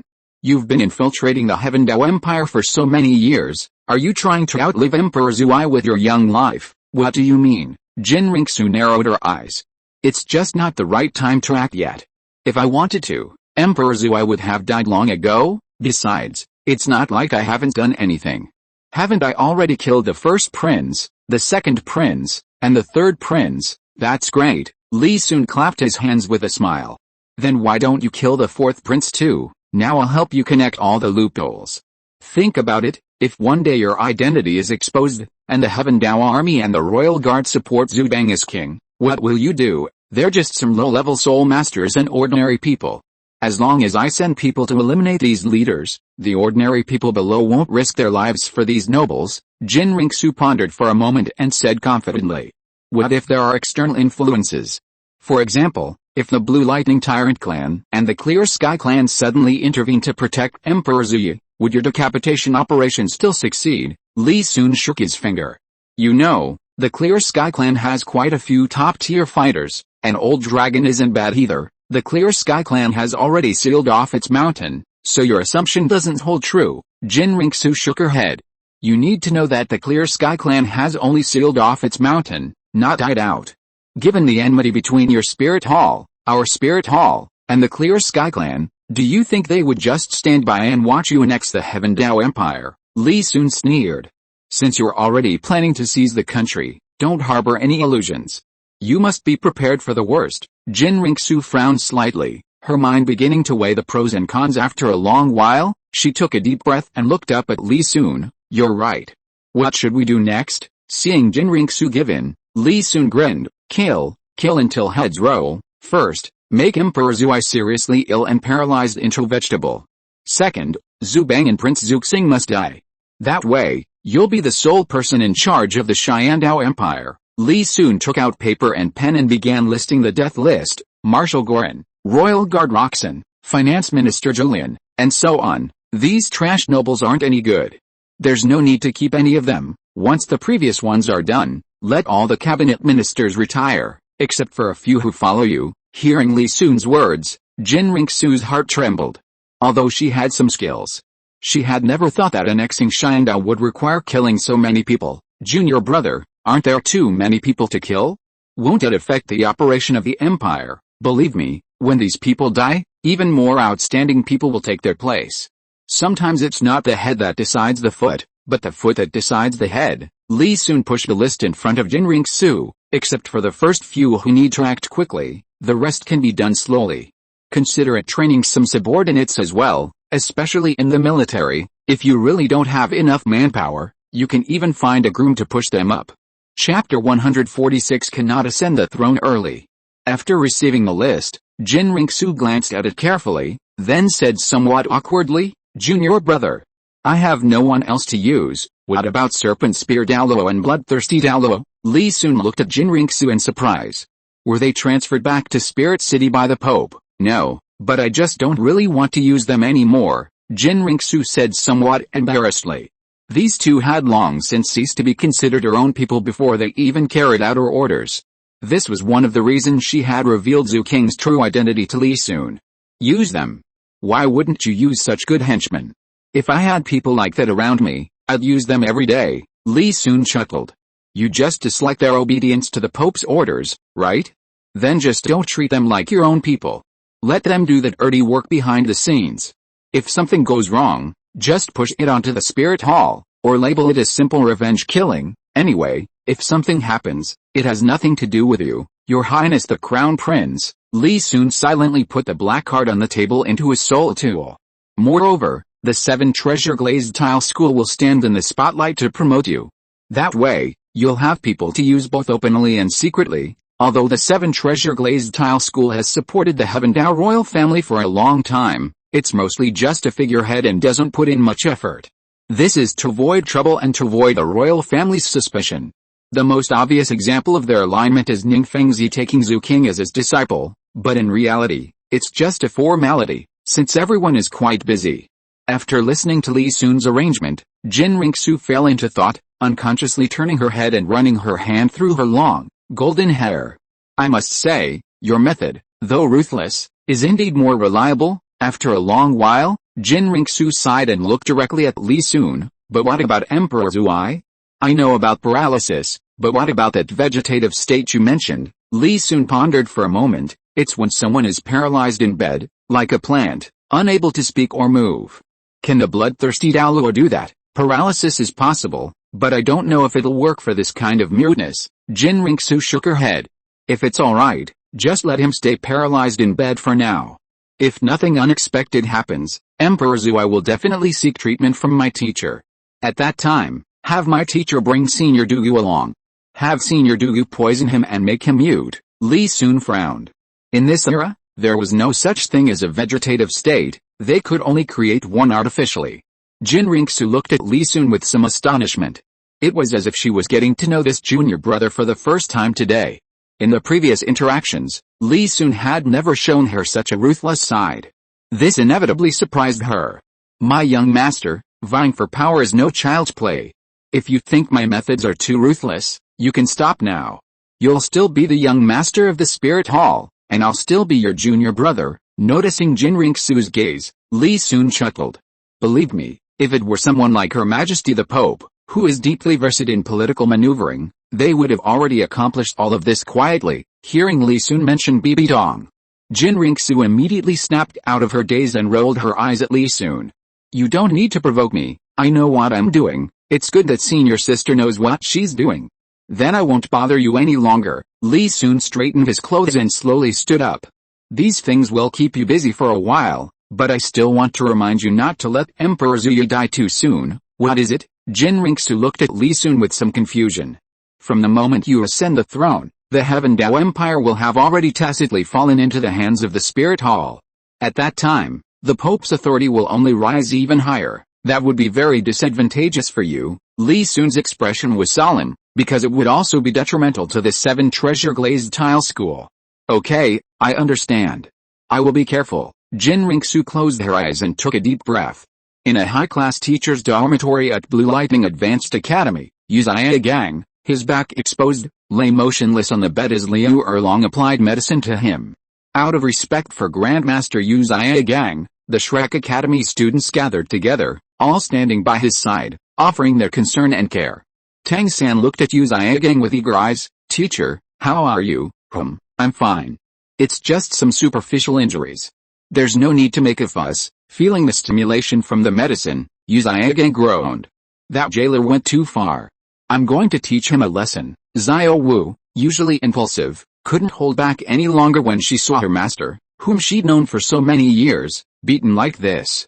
She turned to leave. Stop, Xiao Wu. Flander frowned and couldn't help but scold. That jailer was acting under someone else's orders, and we were bailed out through connections. Do you want the 7 treasure glazed tile school to find something to use against us and put us back in jail? Dean Flander, don't you want to revenge master? Xiao Wu looked at Flander with some surprise. Speaking of impulsiveness, while she was among the top students at Shrek Academy, Flander wasn't far behind. Why was he advising her this time? The other members of Shrek Academy also felt something was amiss and looked at Flander with curiosity. Seeing the probing gazes of the crowd, Flander coughed lightly. That's because you don't know who issued the order this time. Xiao Wu, I know you're kind-hearted, but this time the one who attacked me was the 7 treasure glazed tile school and the current crown prince of the Heaven Dao Empire. Don't act rashly. After Liu Erlong finished applying the medicine, Xiaogang struggled to get out of bed and explained to everyone. Teacher, please slow down. Seeing Xiaogang's difficulty, Tang-san quickly stepped forward to help him sit down. The current crown prince, Yushai and Hang and Ma Hongjin fell silent upon hearing this title, standing there exchanging bewildered glances. Only Daimyo Bei narrowed his eyes, head bowed, seemingly lost in thought. The vast machine of the empire might not mean much to those with titles that transcended worldly affairs, but for commoner soul masters and numerous families, it was an extremely powerful deterrent. Not to mention whether the empire possessed high-level combat power, its massive low-level soul master army and million-strong army were beyond the resistance of ordinary forces. Speaking of which, it was my fault this time that caused trouble for the 3 teachers. After settling Xiaogang in, Tang-san looked at everyone with deep remorse. If I hadn't impulsively insisted on setting fire to the 7 treasure glazed tile school right under their noses, the teachers wouldn't have suffered this calamity. Third brother, what are you saying? Wasn't all of this the work of the 7 treasure glazed tile school? Xiao Wu exclaimed, angrily scolding. Those bastards brought this on themselves. If they hadn't secretly dismantled your hidden weapons, this wouldn't have happened. I think they just couldn't bear to part with those 20 million gold soul coins, so they set up a trap to take the money back from you. Hearing Xiao Wu mention the 20 million, a dark glint flashed in Tang San's eyes. He hadn't expected that not only had his hidden weapons been dismantled by the 7 treasure glazed tile school without his permission, but even the money had been returned because of paying ransom to Xiaogang and the other 2. That's right, Ma Hongjin, Yu Feng, and the others echoed. I still can't swallow this insult. When I find the chance, I'll definitely teach those people from the 7 Treasure Glazed Tile School a lesson. Xiao Wu snorted lightly, then looked at Dai Bei. What do you say, fourth brother Dai? Chapter 147 Yu Xiaogang's face and self-respect. Dai Bei glanced at Xiao Wu indifferently. I support Xiao Wu's decision. Those people from the 7 Treasure Glazed Tile School have repeatedly caused us trouble. We can't just let it go like this, otherwise, people will think Shrek Academy is easy to bully. Dai Bei actually loathed the title of fourth brother and had long ago told these people not to include him, but they wouldn't listen. However, he still needed their strength to avenge himself. Having been together for many years, Ma Hongjin had developed a tacit understanding with Dai Bei. Seeing his lack of interest, he immediately knew what was going on. Out of support for his brother, he felt it necessary to speak up for Dai Bei. Those people from the 7 Treasure Glazed Tile School are really despicable, especially that Li Sun. Not only did he steal Dai Bei's fiancée, but he's also constantly going against us. What do you suggest we do? Ma Hongjin's words not only drew a glare from Dai Bei but also attracted the attention of half of the Shrek 7 devils. But with the 7 Treasure Glazed Tile School backing him, we can't do anything to him on our own. Boss Hang, could you get the Blue Lightning Tyrant School to restrain the 7 Treasure Glazed Tile School? Ma Hongjin's words made half of the people in the room's eyes light up. As one of the 3 upper sects of the civilized continent, the Blue Lightning Tyrant School, although it had declined slightly in recent years, was still as powerful as any other force in terms of foundation. If the Blue Lightning Tyrant School could stand behind them, everything would be much easier. No, before Yu Shai and Heng could speak, Yu Xiaogang suddenly slammed his hand on the table, his face darkening as he looked at Ma Hongjin. The conflict between us and the 7 Treasure Glazed Tile School must be resolved by ourselves, but we're just an academy. How can we fight against the 7 Treasure Glazed Tile School? Not to mention, there's a crown prince supporting them now. Yu Xiaogang's sudden outburst startled Ma Hongjin. He shrank back, not daring to retort loudly, and muttered under his breath. Even Yu Shai and Heng, who had just wanted to speak, swallowed his words upon seeing his uncle's anger. Hongjin is actually right. Seeing everyone's shock at Yu Xiaogang, Flander sighed. Xiaogang, you can't always live in the past. So many years have passed, the older generation, including us, are all old now. What is there to hold on to? Now you and Erlong are already in your 50s. In ordinary people's eyes, that's like being half buried in the ground. Are you going to force yourself to keep up appearances for some unimportant sake? I said no, and that's final. Cough cough, Yu Xiaogang shouted angrily, coughing violently because of his injuries. Liu Erlong looked at him with heartache and quickly stepped forward to pat Yu Xiaogang's back. What do you mean, can't you're going to do it? I think you're just too proud to admit it. Yu Xiaogang's attitude infuriated Flander. Years of forbearance, culminating in his experience at the Buddhist pagoda, finally caused him to explode. Yu Xiaogang, look at all the face you have left. All these people, over the years, have been so careful with their words, afraid of accidentally hurting your pitiful pride. Flander grew increasingly agitated. But what about you? For your fragile pride, you've wronged Erlong for so many years, and you still won't give us an explanation. Now we're surrounded by enemies. Do you really want to put the academy in danger for the sake of your pathetic pride? Besides, if you really cared about face, you wouldn't have let Xiaozhen go to Bibi Dong. With that, Flander turned and walked straight out of the house. Flander's words left Yu Xiaogang speechless.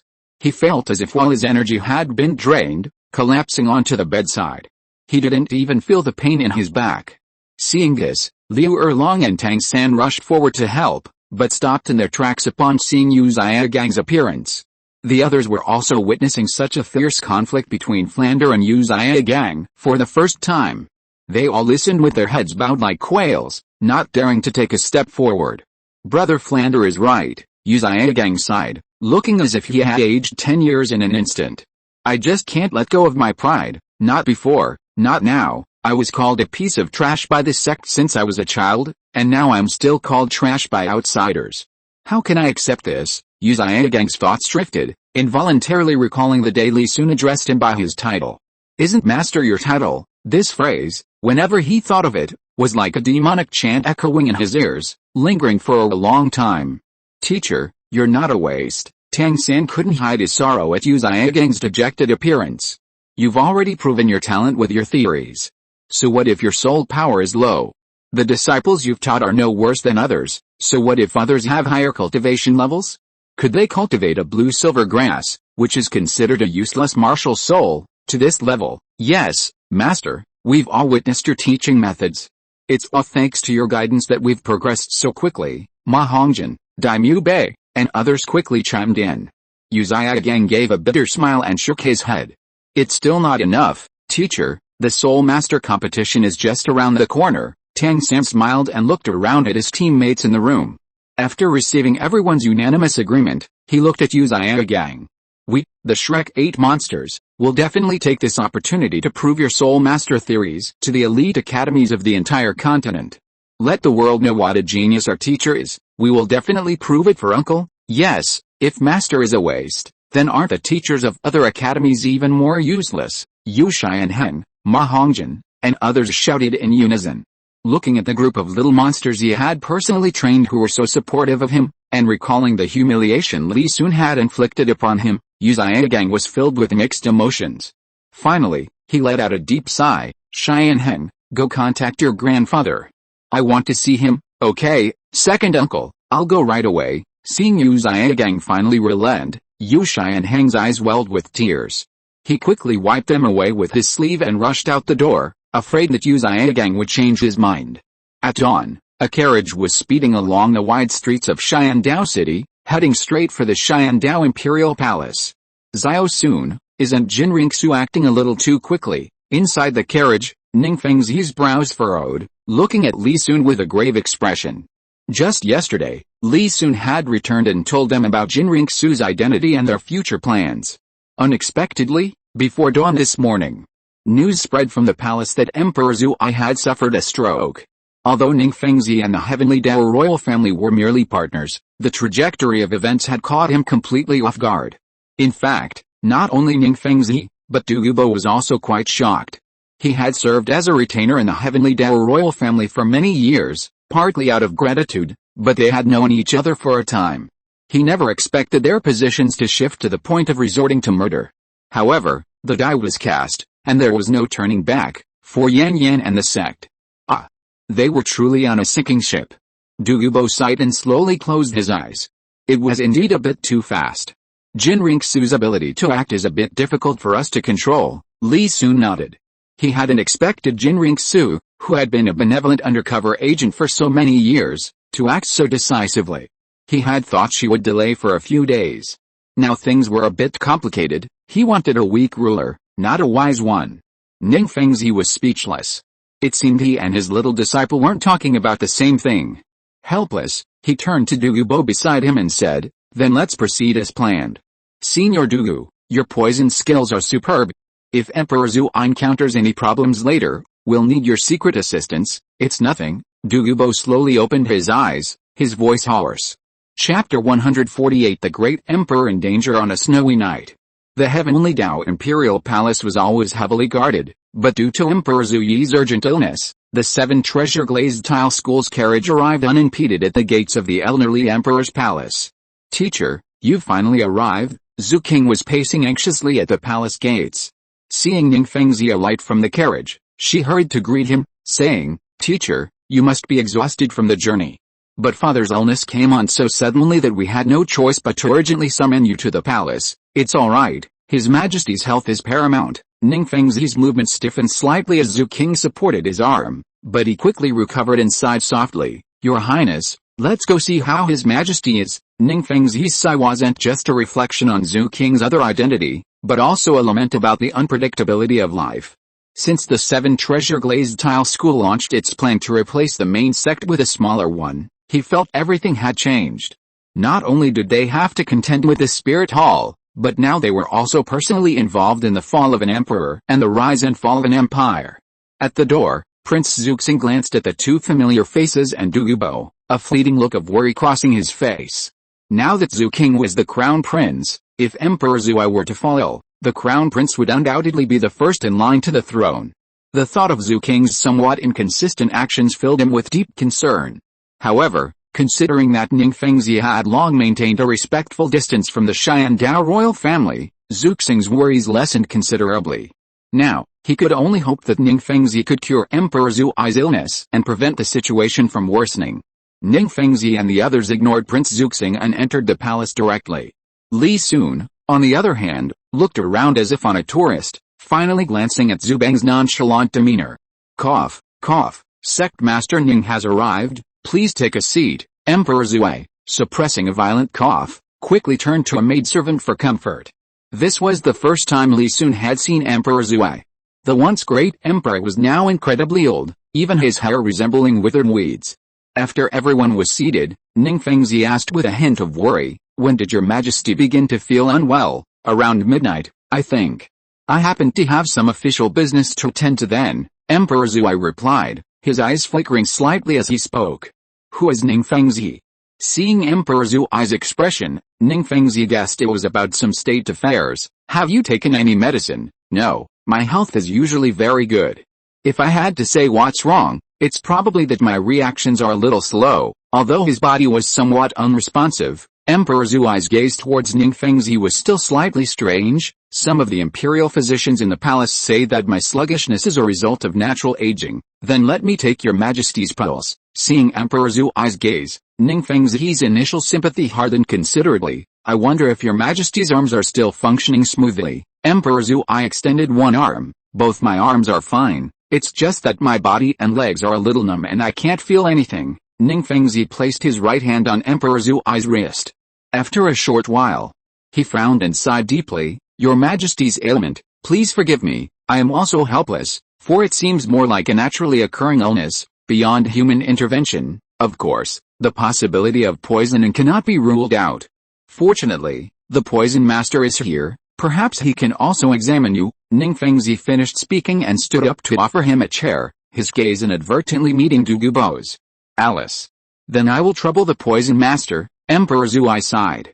This was the outcome he least wanted to see.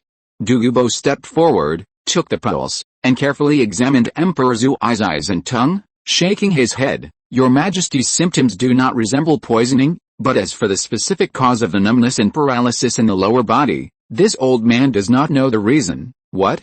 Not poisoning? Could it really be a stroke?" Emperor Zuai's face showed astonishment. This was even more unacceptable to him than the poisoning he had just predicted. If it were poisoning, there would be an antidote, because he was now facing two people, one with superb medical skills, the other renowned for his poisons. But the decline in bodily functions was a natural decay, and there was nothing that could be done. "Your majesty could also consult a few more healing-type soul masters." Du Gubo smiled at Emperor Zuyi's reaction. "Perhaps someone can resolve your majesty's current symptoms." "Alice, I naturally understand the methods of the poison master who has been in the heavenly Tao for many years, and I didn't mean to doubt you, but this is truly unacceptable." Emperor Zuyi smiled wryly at Du Gubo. He would definitely still need to consult healing-type soul masters and physicians, but even Du Gubo and Ning Fengzi were helpless, so he wouldn't expect to hear any better results from others. "Is there really no way?" "Teacher." Zuking looked sorrowful and anxiously towards Ning Fengzi. Ning Fengzi glanced at Zuking, then at Emperor Zuyi, sighed, and shook his head. "Your Majesty, we still need to make plans soon." Emperor Zuyi looked exhausted and slowly closed his eyes. "I understand, thank you both, brother, father." Prince Zuzing and Zubang, seeing that Ning Fengzi and Du Gubo were helpless, rushed sadly to Emperor Zuyi's bedside. Li Sun shook his head upon seeing this, then left the palace with Ning Fengzi and the others. "Your Highness, there's no need to see him off any further. His Majesty needs the care of his family right now. Please don't let him feel lonely." At the palace gate, Ning Fengzi nodded when he saw Zhu King still wanting to see him off. "His Majesty's condition is very serious this time. If my diagnosis is correct, he will completely lose his mobility within 2 to 3 days. This is also the time when His Majesty is most vulnerable. Your Highness must take good care of His Majesty's daily life during this period and not let outsiders disturb him too much, lest His Majesty's emotions collapse." "What?" Zhu King's expression changed, then she realized what he meant and quickly composed herself, bowing to Ning Fengzi with her hand on her chest. "Thank you, teacher. My father still needs someone to take care of him, so I won't see you off any further." After saying that, Zhu King quickly entered the palace, interrupting Zuzing and Zubang's wails. Li Sun and the other two disembarked from the carriage and quickly left the palace without any hindrance. "How is teacher?" Li Sun asked curiously. His trip to the palace was purely for entertainment. He wasn't familiar with Emperor Zhu Yi and had no opportunity to get involved. You're still overestimating Qian Renxue. Ning Fengzi shook his head with a smile. Oh? Was she clumsy? Li Sun thought for a moment and said casually. Clumsy is an understatement, the marks are too obvious. I don't know if the person who used the poison was too lenient or simply lacked skill. If it's just this kind of poison, it's easy to detect, and it's slow to take effect. Ning Fengzi shook his head. If left untreated, I estimate it will take at least another 6 months for Emperor Zhu Yi to truly become the vegetable you described. Chapter 149 Yu Yuansun arrives at Shrek Academy. That's good, Li Sun chuckled, glancing at Xiandao Street through the car window. He had just been worried about how to handle Qian Renxue if she was too capable, but now he felt relieved. Haha, that's true, Ning Fengzi, after a moment's thought, agreed with Li Sun and nodded with a smile, but I asked your grandpa Douluo to help her. I don't know if it was the right thing to do. Did you use a strong medicine? How long will it take to take effect? Li Sun looked at Douluo curiously. At least 3 days, at most 5 days, and the medicine I used also helped to conceal it, making it even harder for her to notice. Douluo stroked his short beard, a hint of sadness in his eyes. Then we need to make some preparations. Li Sun nodded upon hearing this. Grandpa Douluo, please don't go back to the sect for a while. Keep an eye on those nobles and princes in Xiandao, especially Xiaogang and Zuzing. If they try to escape, just kill Prince Zuzing after all. That prince is quite clever. Why leave a prince alive? Douluo was taken aback. They say you have to pull the strings to get rid of the root of the problem. Aren't you afraid of letting the tiger return to the mountain? Unlike the rough around the edges Douluo, Ning Fengzi understood Li Sun's intention after a moment's thought. Little Sun, do you want to keep Xiaogang around to further enhance the value of our 7-treasure glazed tile school in front of Qian Renxue? It has to be my teacher. Li Sun smiled and gave a thumbs up. Then he explained to Douluo, Grandpa Douluo, if Qian Renxue can really handle things perfectly, what do we need to do? She is currently in a weak period. We need to make good use of this stage and gradually make her dependent on us. It will also give us more say when we take over the spirit hall in the future, Li Sun said, then thought of a saying, a leader who doesn't interfere is a good leader. Then we'd better make some arrangements. I heard that Bishop Salas seems to be quite down on his luck right now. Although his character isn't great, he's still somewhat useful. Ning Fengzi nodded with a smile. 7 days later. In a senior teacher's dormitory at Blue Lightning Advanced Academy, Flanders suddenly pushed open the door. Xiaogang, have you heard that Heavendao City is under martial law recently? I heard that Emperor Zhu Yi is seriously ill, but the specifics are still unknown. Xiaogang nodded solemnly.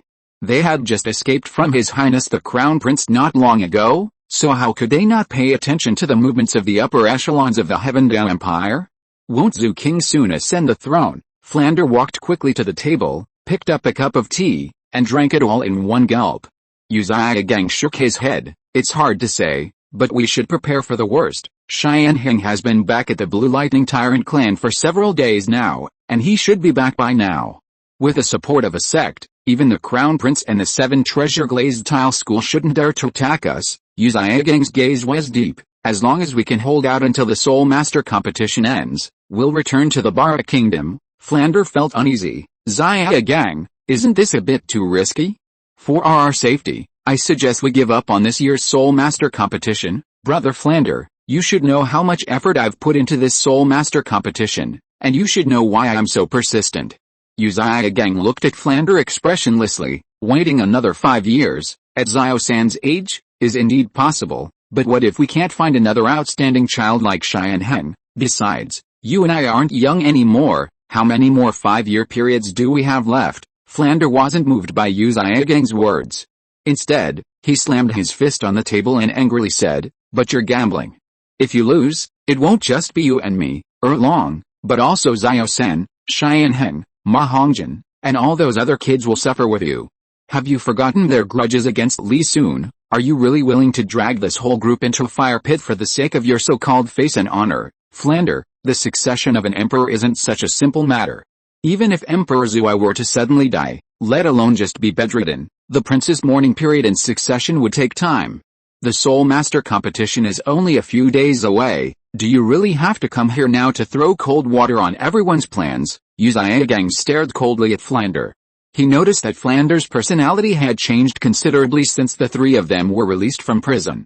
The most obvious sign was that Flander seemed to be intentionally or unintentionally distancing himself from him and Liu Erlong.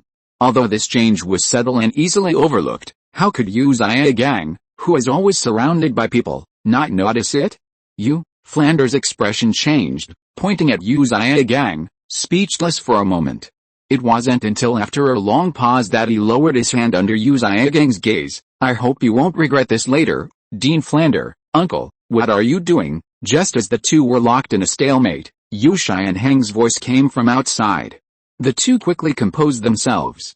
It's Xianheng. How was your trip back to the sect? Flander forced a smile at Xianheng as he entered. My grandfather has arrived, he's outside. Xianheng smiled and nodded at Flander, then said to Xiaogang, Uncle, please be considerate of Grandpa when you speak, he's getting old. What? His Majesty Thunder has arrived? Flander was shocked, quickly straightening his clothes and hurrying out of the dormitory. Walking to a spot not far from Yuanzhen, he placed his hand on his chest and bowed, saying, I was unaware of your Majesty's arrival. Please forgive my lack of proper greeting, it's alright. I heard what you were saying earlier, and what you said is correct. Yuanzhen slowly turned around, nodding at Flander with a smile. It's Xiaogang's good fortune to have a friend like you. Your Majesty is too modest. It's my good fortune to befriend Xiaogang, who is so knowledgeable. Flander chuckled and straightened his back. After exchanging a few pleasantries, the two looked towards the dormitory door. Xiaogang hesitated for a moment before slowly walking out, finally reaching Yuanzhen. Father, HMPH. You unfilial son, so you do remember I am your father? Yuanzhen sternly snorted at Xiaogang's submissive manner. Your son knows his mistake. Xiaogang tried to kneel several times, but seeing Yuanzhen's expression, he restrained himself and finally only bowed. If you were truly wrong, you shouldn't have left the sect without a word back then, nor should you have disappeared without a trace for so many years. Yuanzhen knew Xiaogang was concerned about his reputation, but as a father, seeing his son so unambitious and irresponsible still made him furious. Xiaogang couldn't refute this, and remained bowed without rising. Alright, stop this act, get up. Yuanzhen snorted, flicked his sleeve, and walked past Xiaogang into the dormitory. Only after the footsteps faded away did Xiaogang sigh and slowly straighten up. Xianheng, seeing the distress on Xiaogang's face, softly advised, Uncle, please go inside. Chapter 150 Yuanzhen, people say we brothers are in-laws. Yuanzhen's arrival quickly drew the attention of everyone at Shrek Academy, but since family matters hadn't been resolved yet, Flander had sent the children back home. Only Xiaogang and Liu Erlong remained inside, standing obediently before Yuanzhen like two children who had done something wrong. Erlong, you've been away from home for so many years. Go back and visit when you have time. Luomian often thinks of you, Yuanzhen said softly, smiling at Liu Erlong. Hearing Yuanzhen mention her first, Liu Erlong's heart skipped a beat. However, years of resentment are not so easily forgotten. Suppressing her discomfort, she lowered her head and said softly, Thank you for your concern, Uncle, but Erlong is used to her current life and won't go back to trouble father. Oh. You child? Luomian's smile faded slightly, and he shook his head. I've watched you grow up since you were little, and I know your temperament. But you and Xiaogang are not young anymore, it's time to change. You can't be as willful as children. Is this all Uncle came here to say? Liu Erlong raised an eyebrow, suddenly looking up at Yuanzhen. Uncle knows Xiaogang and I aren't children anymore, so why can't we live according to our own wishes? Erlong. Xiaogang glanced at Yuanzhen's changing expression and quickly turned to scold Liu Erlong. Then, turning to Yuanzhen, he said, Father, Xianheng should have already told you about her current situation. Your presence means you already have a plan in mind, so why make things difficult for Erlong? Am I making things difficult for her? I'm doing this all for her own good. You always think you've suffered so much, but have you ever considered the feelings of us fathers? Seeing that Xiaogang seemed to be speaking for Liu Erlong, but was actually doing it for his own sake, Yuanzhen was furious. He slammed his hand on the table. Do you know how people have been secretly talking about me and your second uncle all these years? In-laws, listen to those two intimate words. What do you think about that? Yu Yuanzhen finished speaking, his eyes sharp as he looked at Yu Xiaogang and Liu Erlong. Upon hearing the words and laws, both Yu Xiaogang and Liu Erlong turned deathly pale. Especially Yu Xiaogang, who was very proud, felt deeply humiliated by his father's words, wishing he could disappear into the ground. For a moment, the air in the room seemed to freeze. After a long silence, Yu Xiaogang took a deep breath. I understand. I will keep my distance from Erlong from now on. If you have nothing else, you can go back, Xiaogang. Liu Erlong was anxious and quickly grabbed Yu Xiaogang's arm. Let them say what they want. Can't we just live our own lives? Why should we care about their opinions? Yu Xiaogang ignored her and looked straight at Yu Yuanzhen. If father has nothing else, I'll be leaving now. Stop. Yu Yuanzhen's eyes flashed like lightning, and Yu Xiaogang was so frightened that he dared not move an inch. Xiaogang told me what happened to you, and I also knew about the recent changes in Xiandao City on my way here. Yu Yuanzhen looked at his son and niece, but in the end, he couldn't bring himself to be ruthless. Actually, just like your friend Flander said, leaving Xiandao now is the wise thing to do. But I know you're unwilling and I know you've always wanted to prove yourself. Fine, I'll risk my old life to help you this time. Yu Yuanzhen paused slightly. Not saying anything harsh, but stopping short of saying more. However, you should also consider the reputation of your sect. I understand. Yu Xiaogang nodded stiffly, ignoring Liu Erlong's attempts to stop him, and walked out of the room without looking back. Uncle, are you really here to help us? Liu Erlong asked Yu Yuanzhen, her eyes filled with tears and her voice choked with emotion. Who else can help him besides me? Yu Yuanzhen sighed. Erlong, if you were a member of a collateral branch of the family, even if the blood relation were closer, I wouldn't stop you too. But you're Luo Mian's daughter. Yu Yuanzhen sighed slightly. You know Xiaogang's situation. Not to mention his own resentment, I've also been unable to swallow this anger all these years. Now he wants to prove himself, and isn't that what I hope to see? Yu Yuanzhen got up and walked to Liu Erlong's side, patting her shoulder. Erlong, if you really want Xiaogang to be better, then stay away from him. With only herself left in the room, Liu Erlong could no longer hold back her tears and burst into sobs. Uncle Wang, where are we going? At midnight, 3 extremely ordinary-looking carriages quietly left Xiandao City. Inside the carriage, Zhu Bang looked at the scene outside with some confusion. Your father's illness was too sudden and too strange. He's become mute in just 3 days. I don't think this is the Crown Prince's doing, Prince Zuxing said without looking up from the letter. Let's go to the kingdom of Barak for a while. We'll come back if we're sure there's no danger. Zhu Bang shuddered at the thought of Zhu King's methods. He suddenly remembered how the second prince and third prince had died under suspicious circumstances. Zhu Bang swallowed hard. Uncle, what if my father really suddenly passes away during this time? It's alright. I've already contacted other important officials.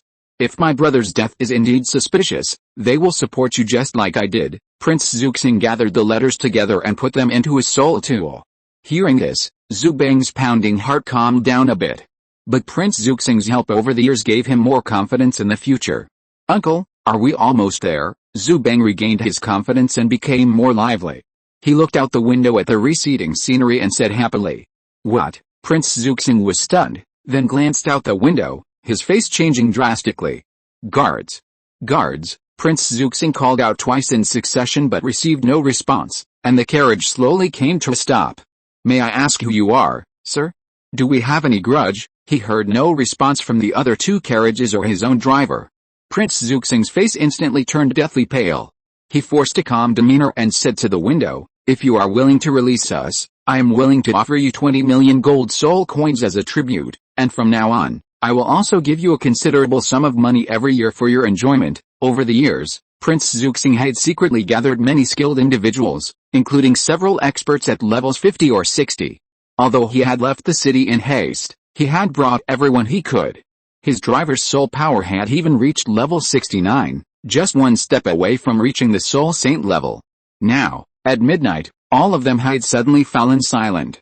Prince Zuxing knew that his and Zhu Bang's lives were likely in the hands of the other party. Sigh, no one answered for a long time in the darkness. Prince Zuxing and Zhu Bang were extremely nervous until their eyelids suddenly grew heavier and heavier, and as they closed their eyes, they vaguely heard a sigh. End of this chapter. Thank you so much for reading until the end. Don't forget to give it a like. Looking for more exclusive content and immediate access? Subscribe to our Patreon. Remember, every like, subscription or donation encourages us to continue. Thank you all. See you in the next video.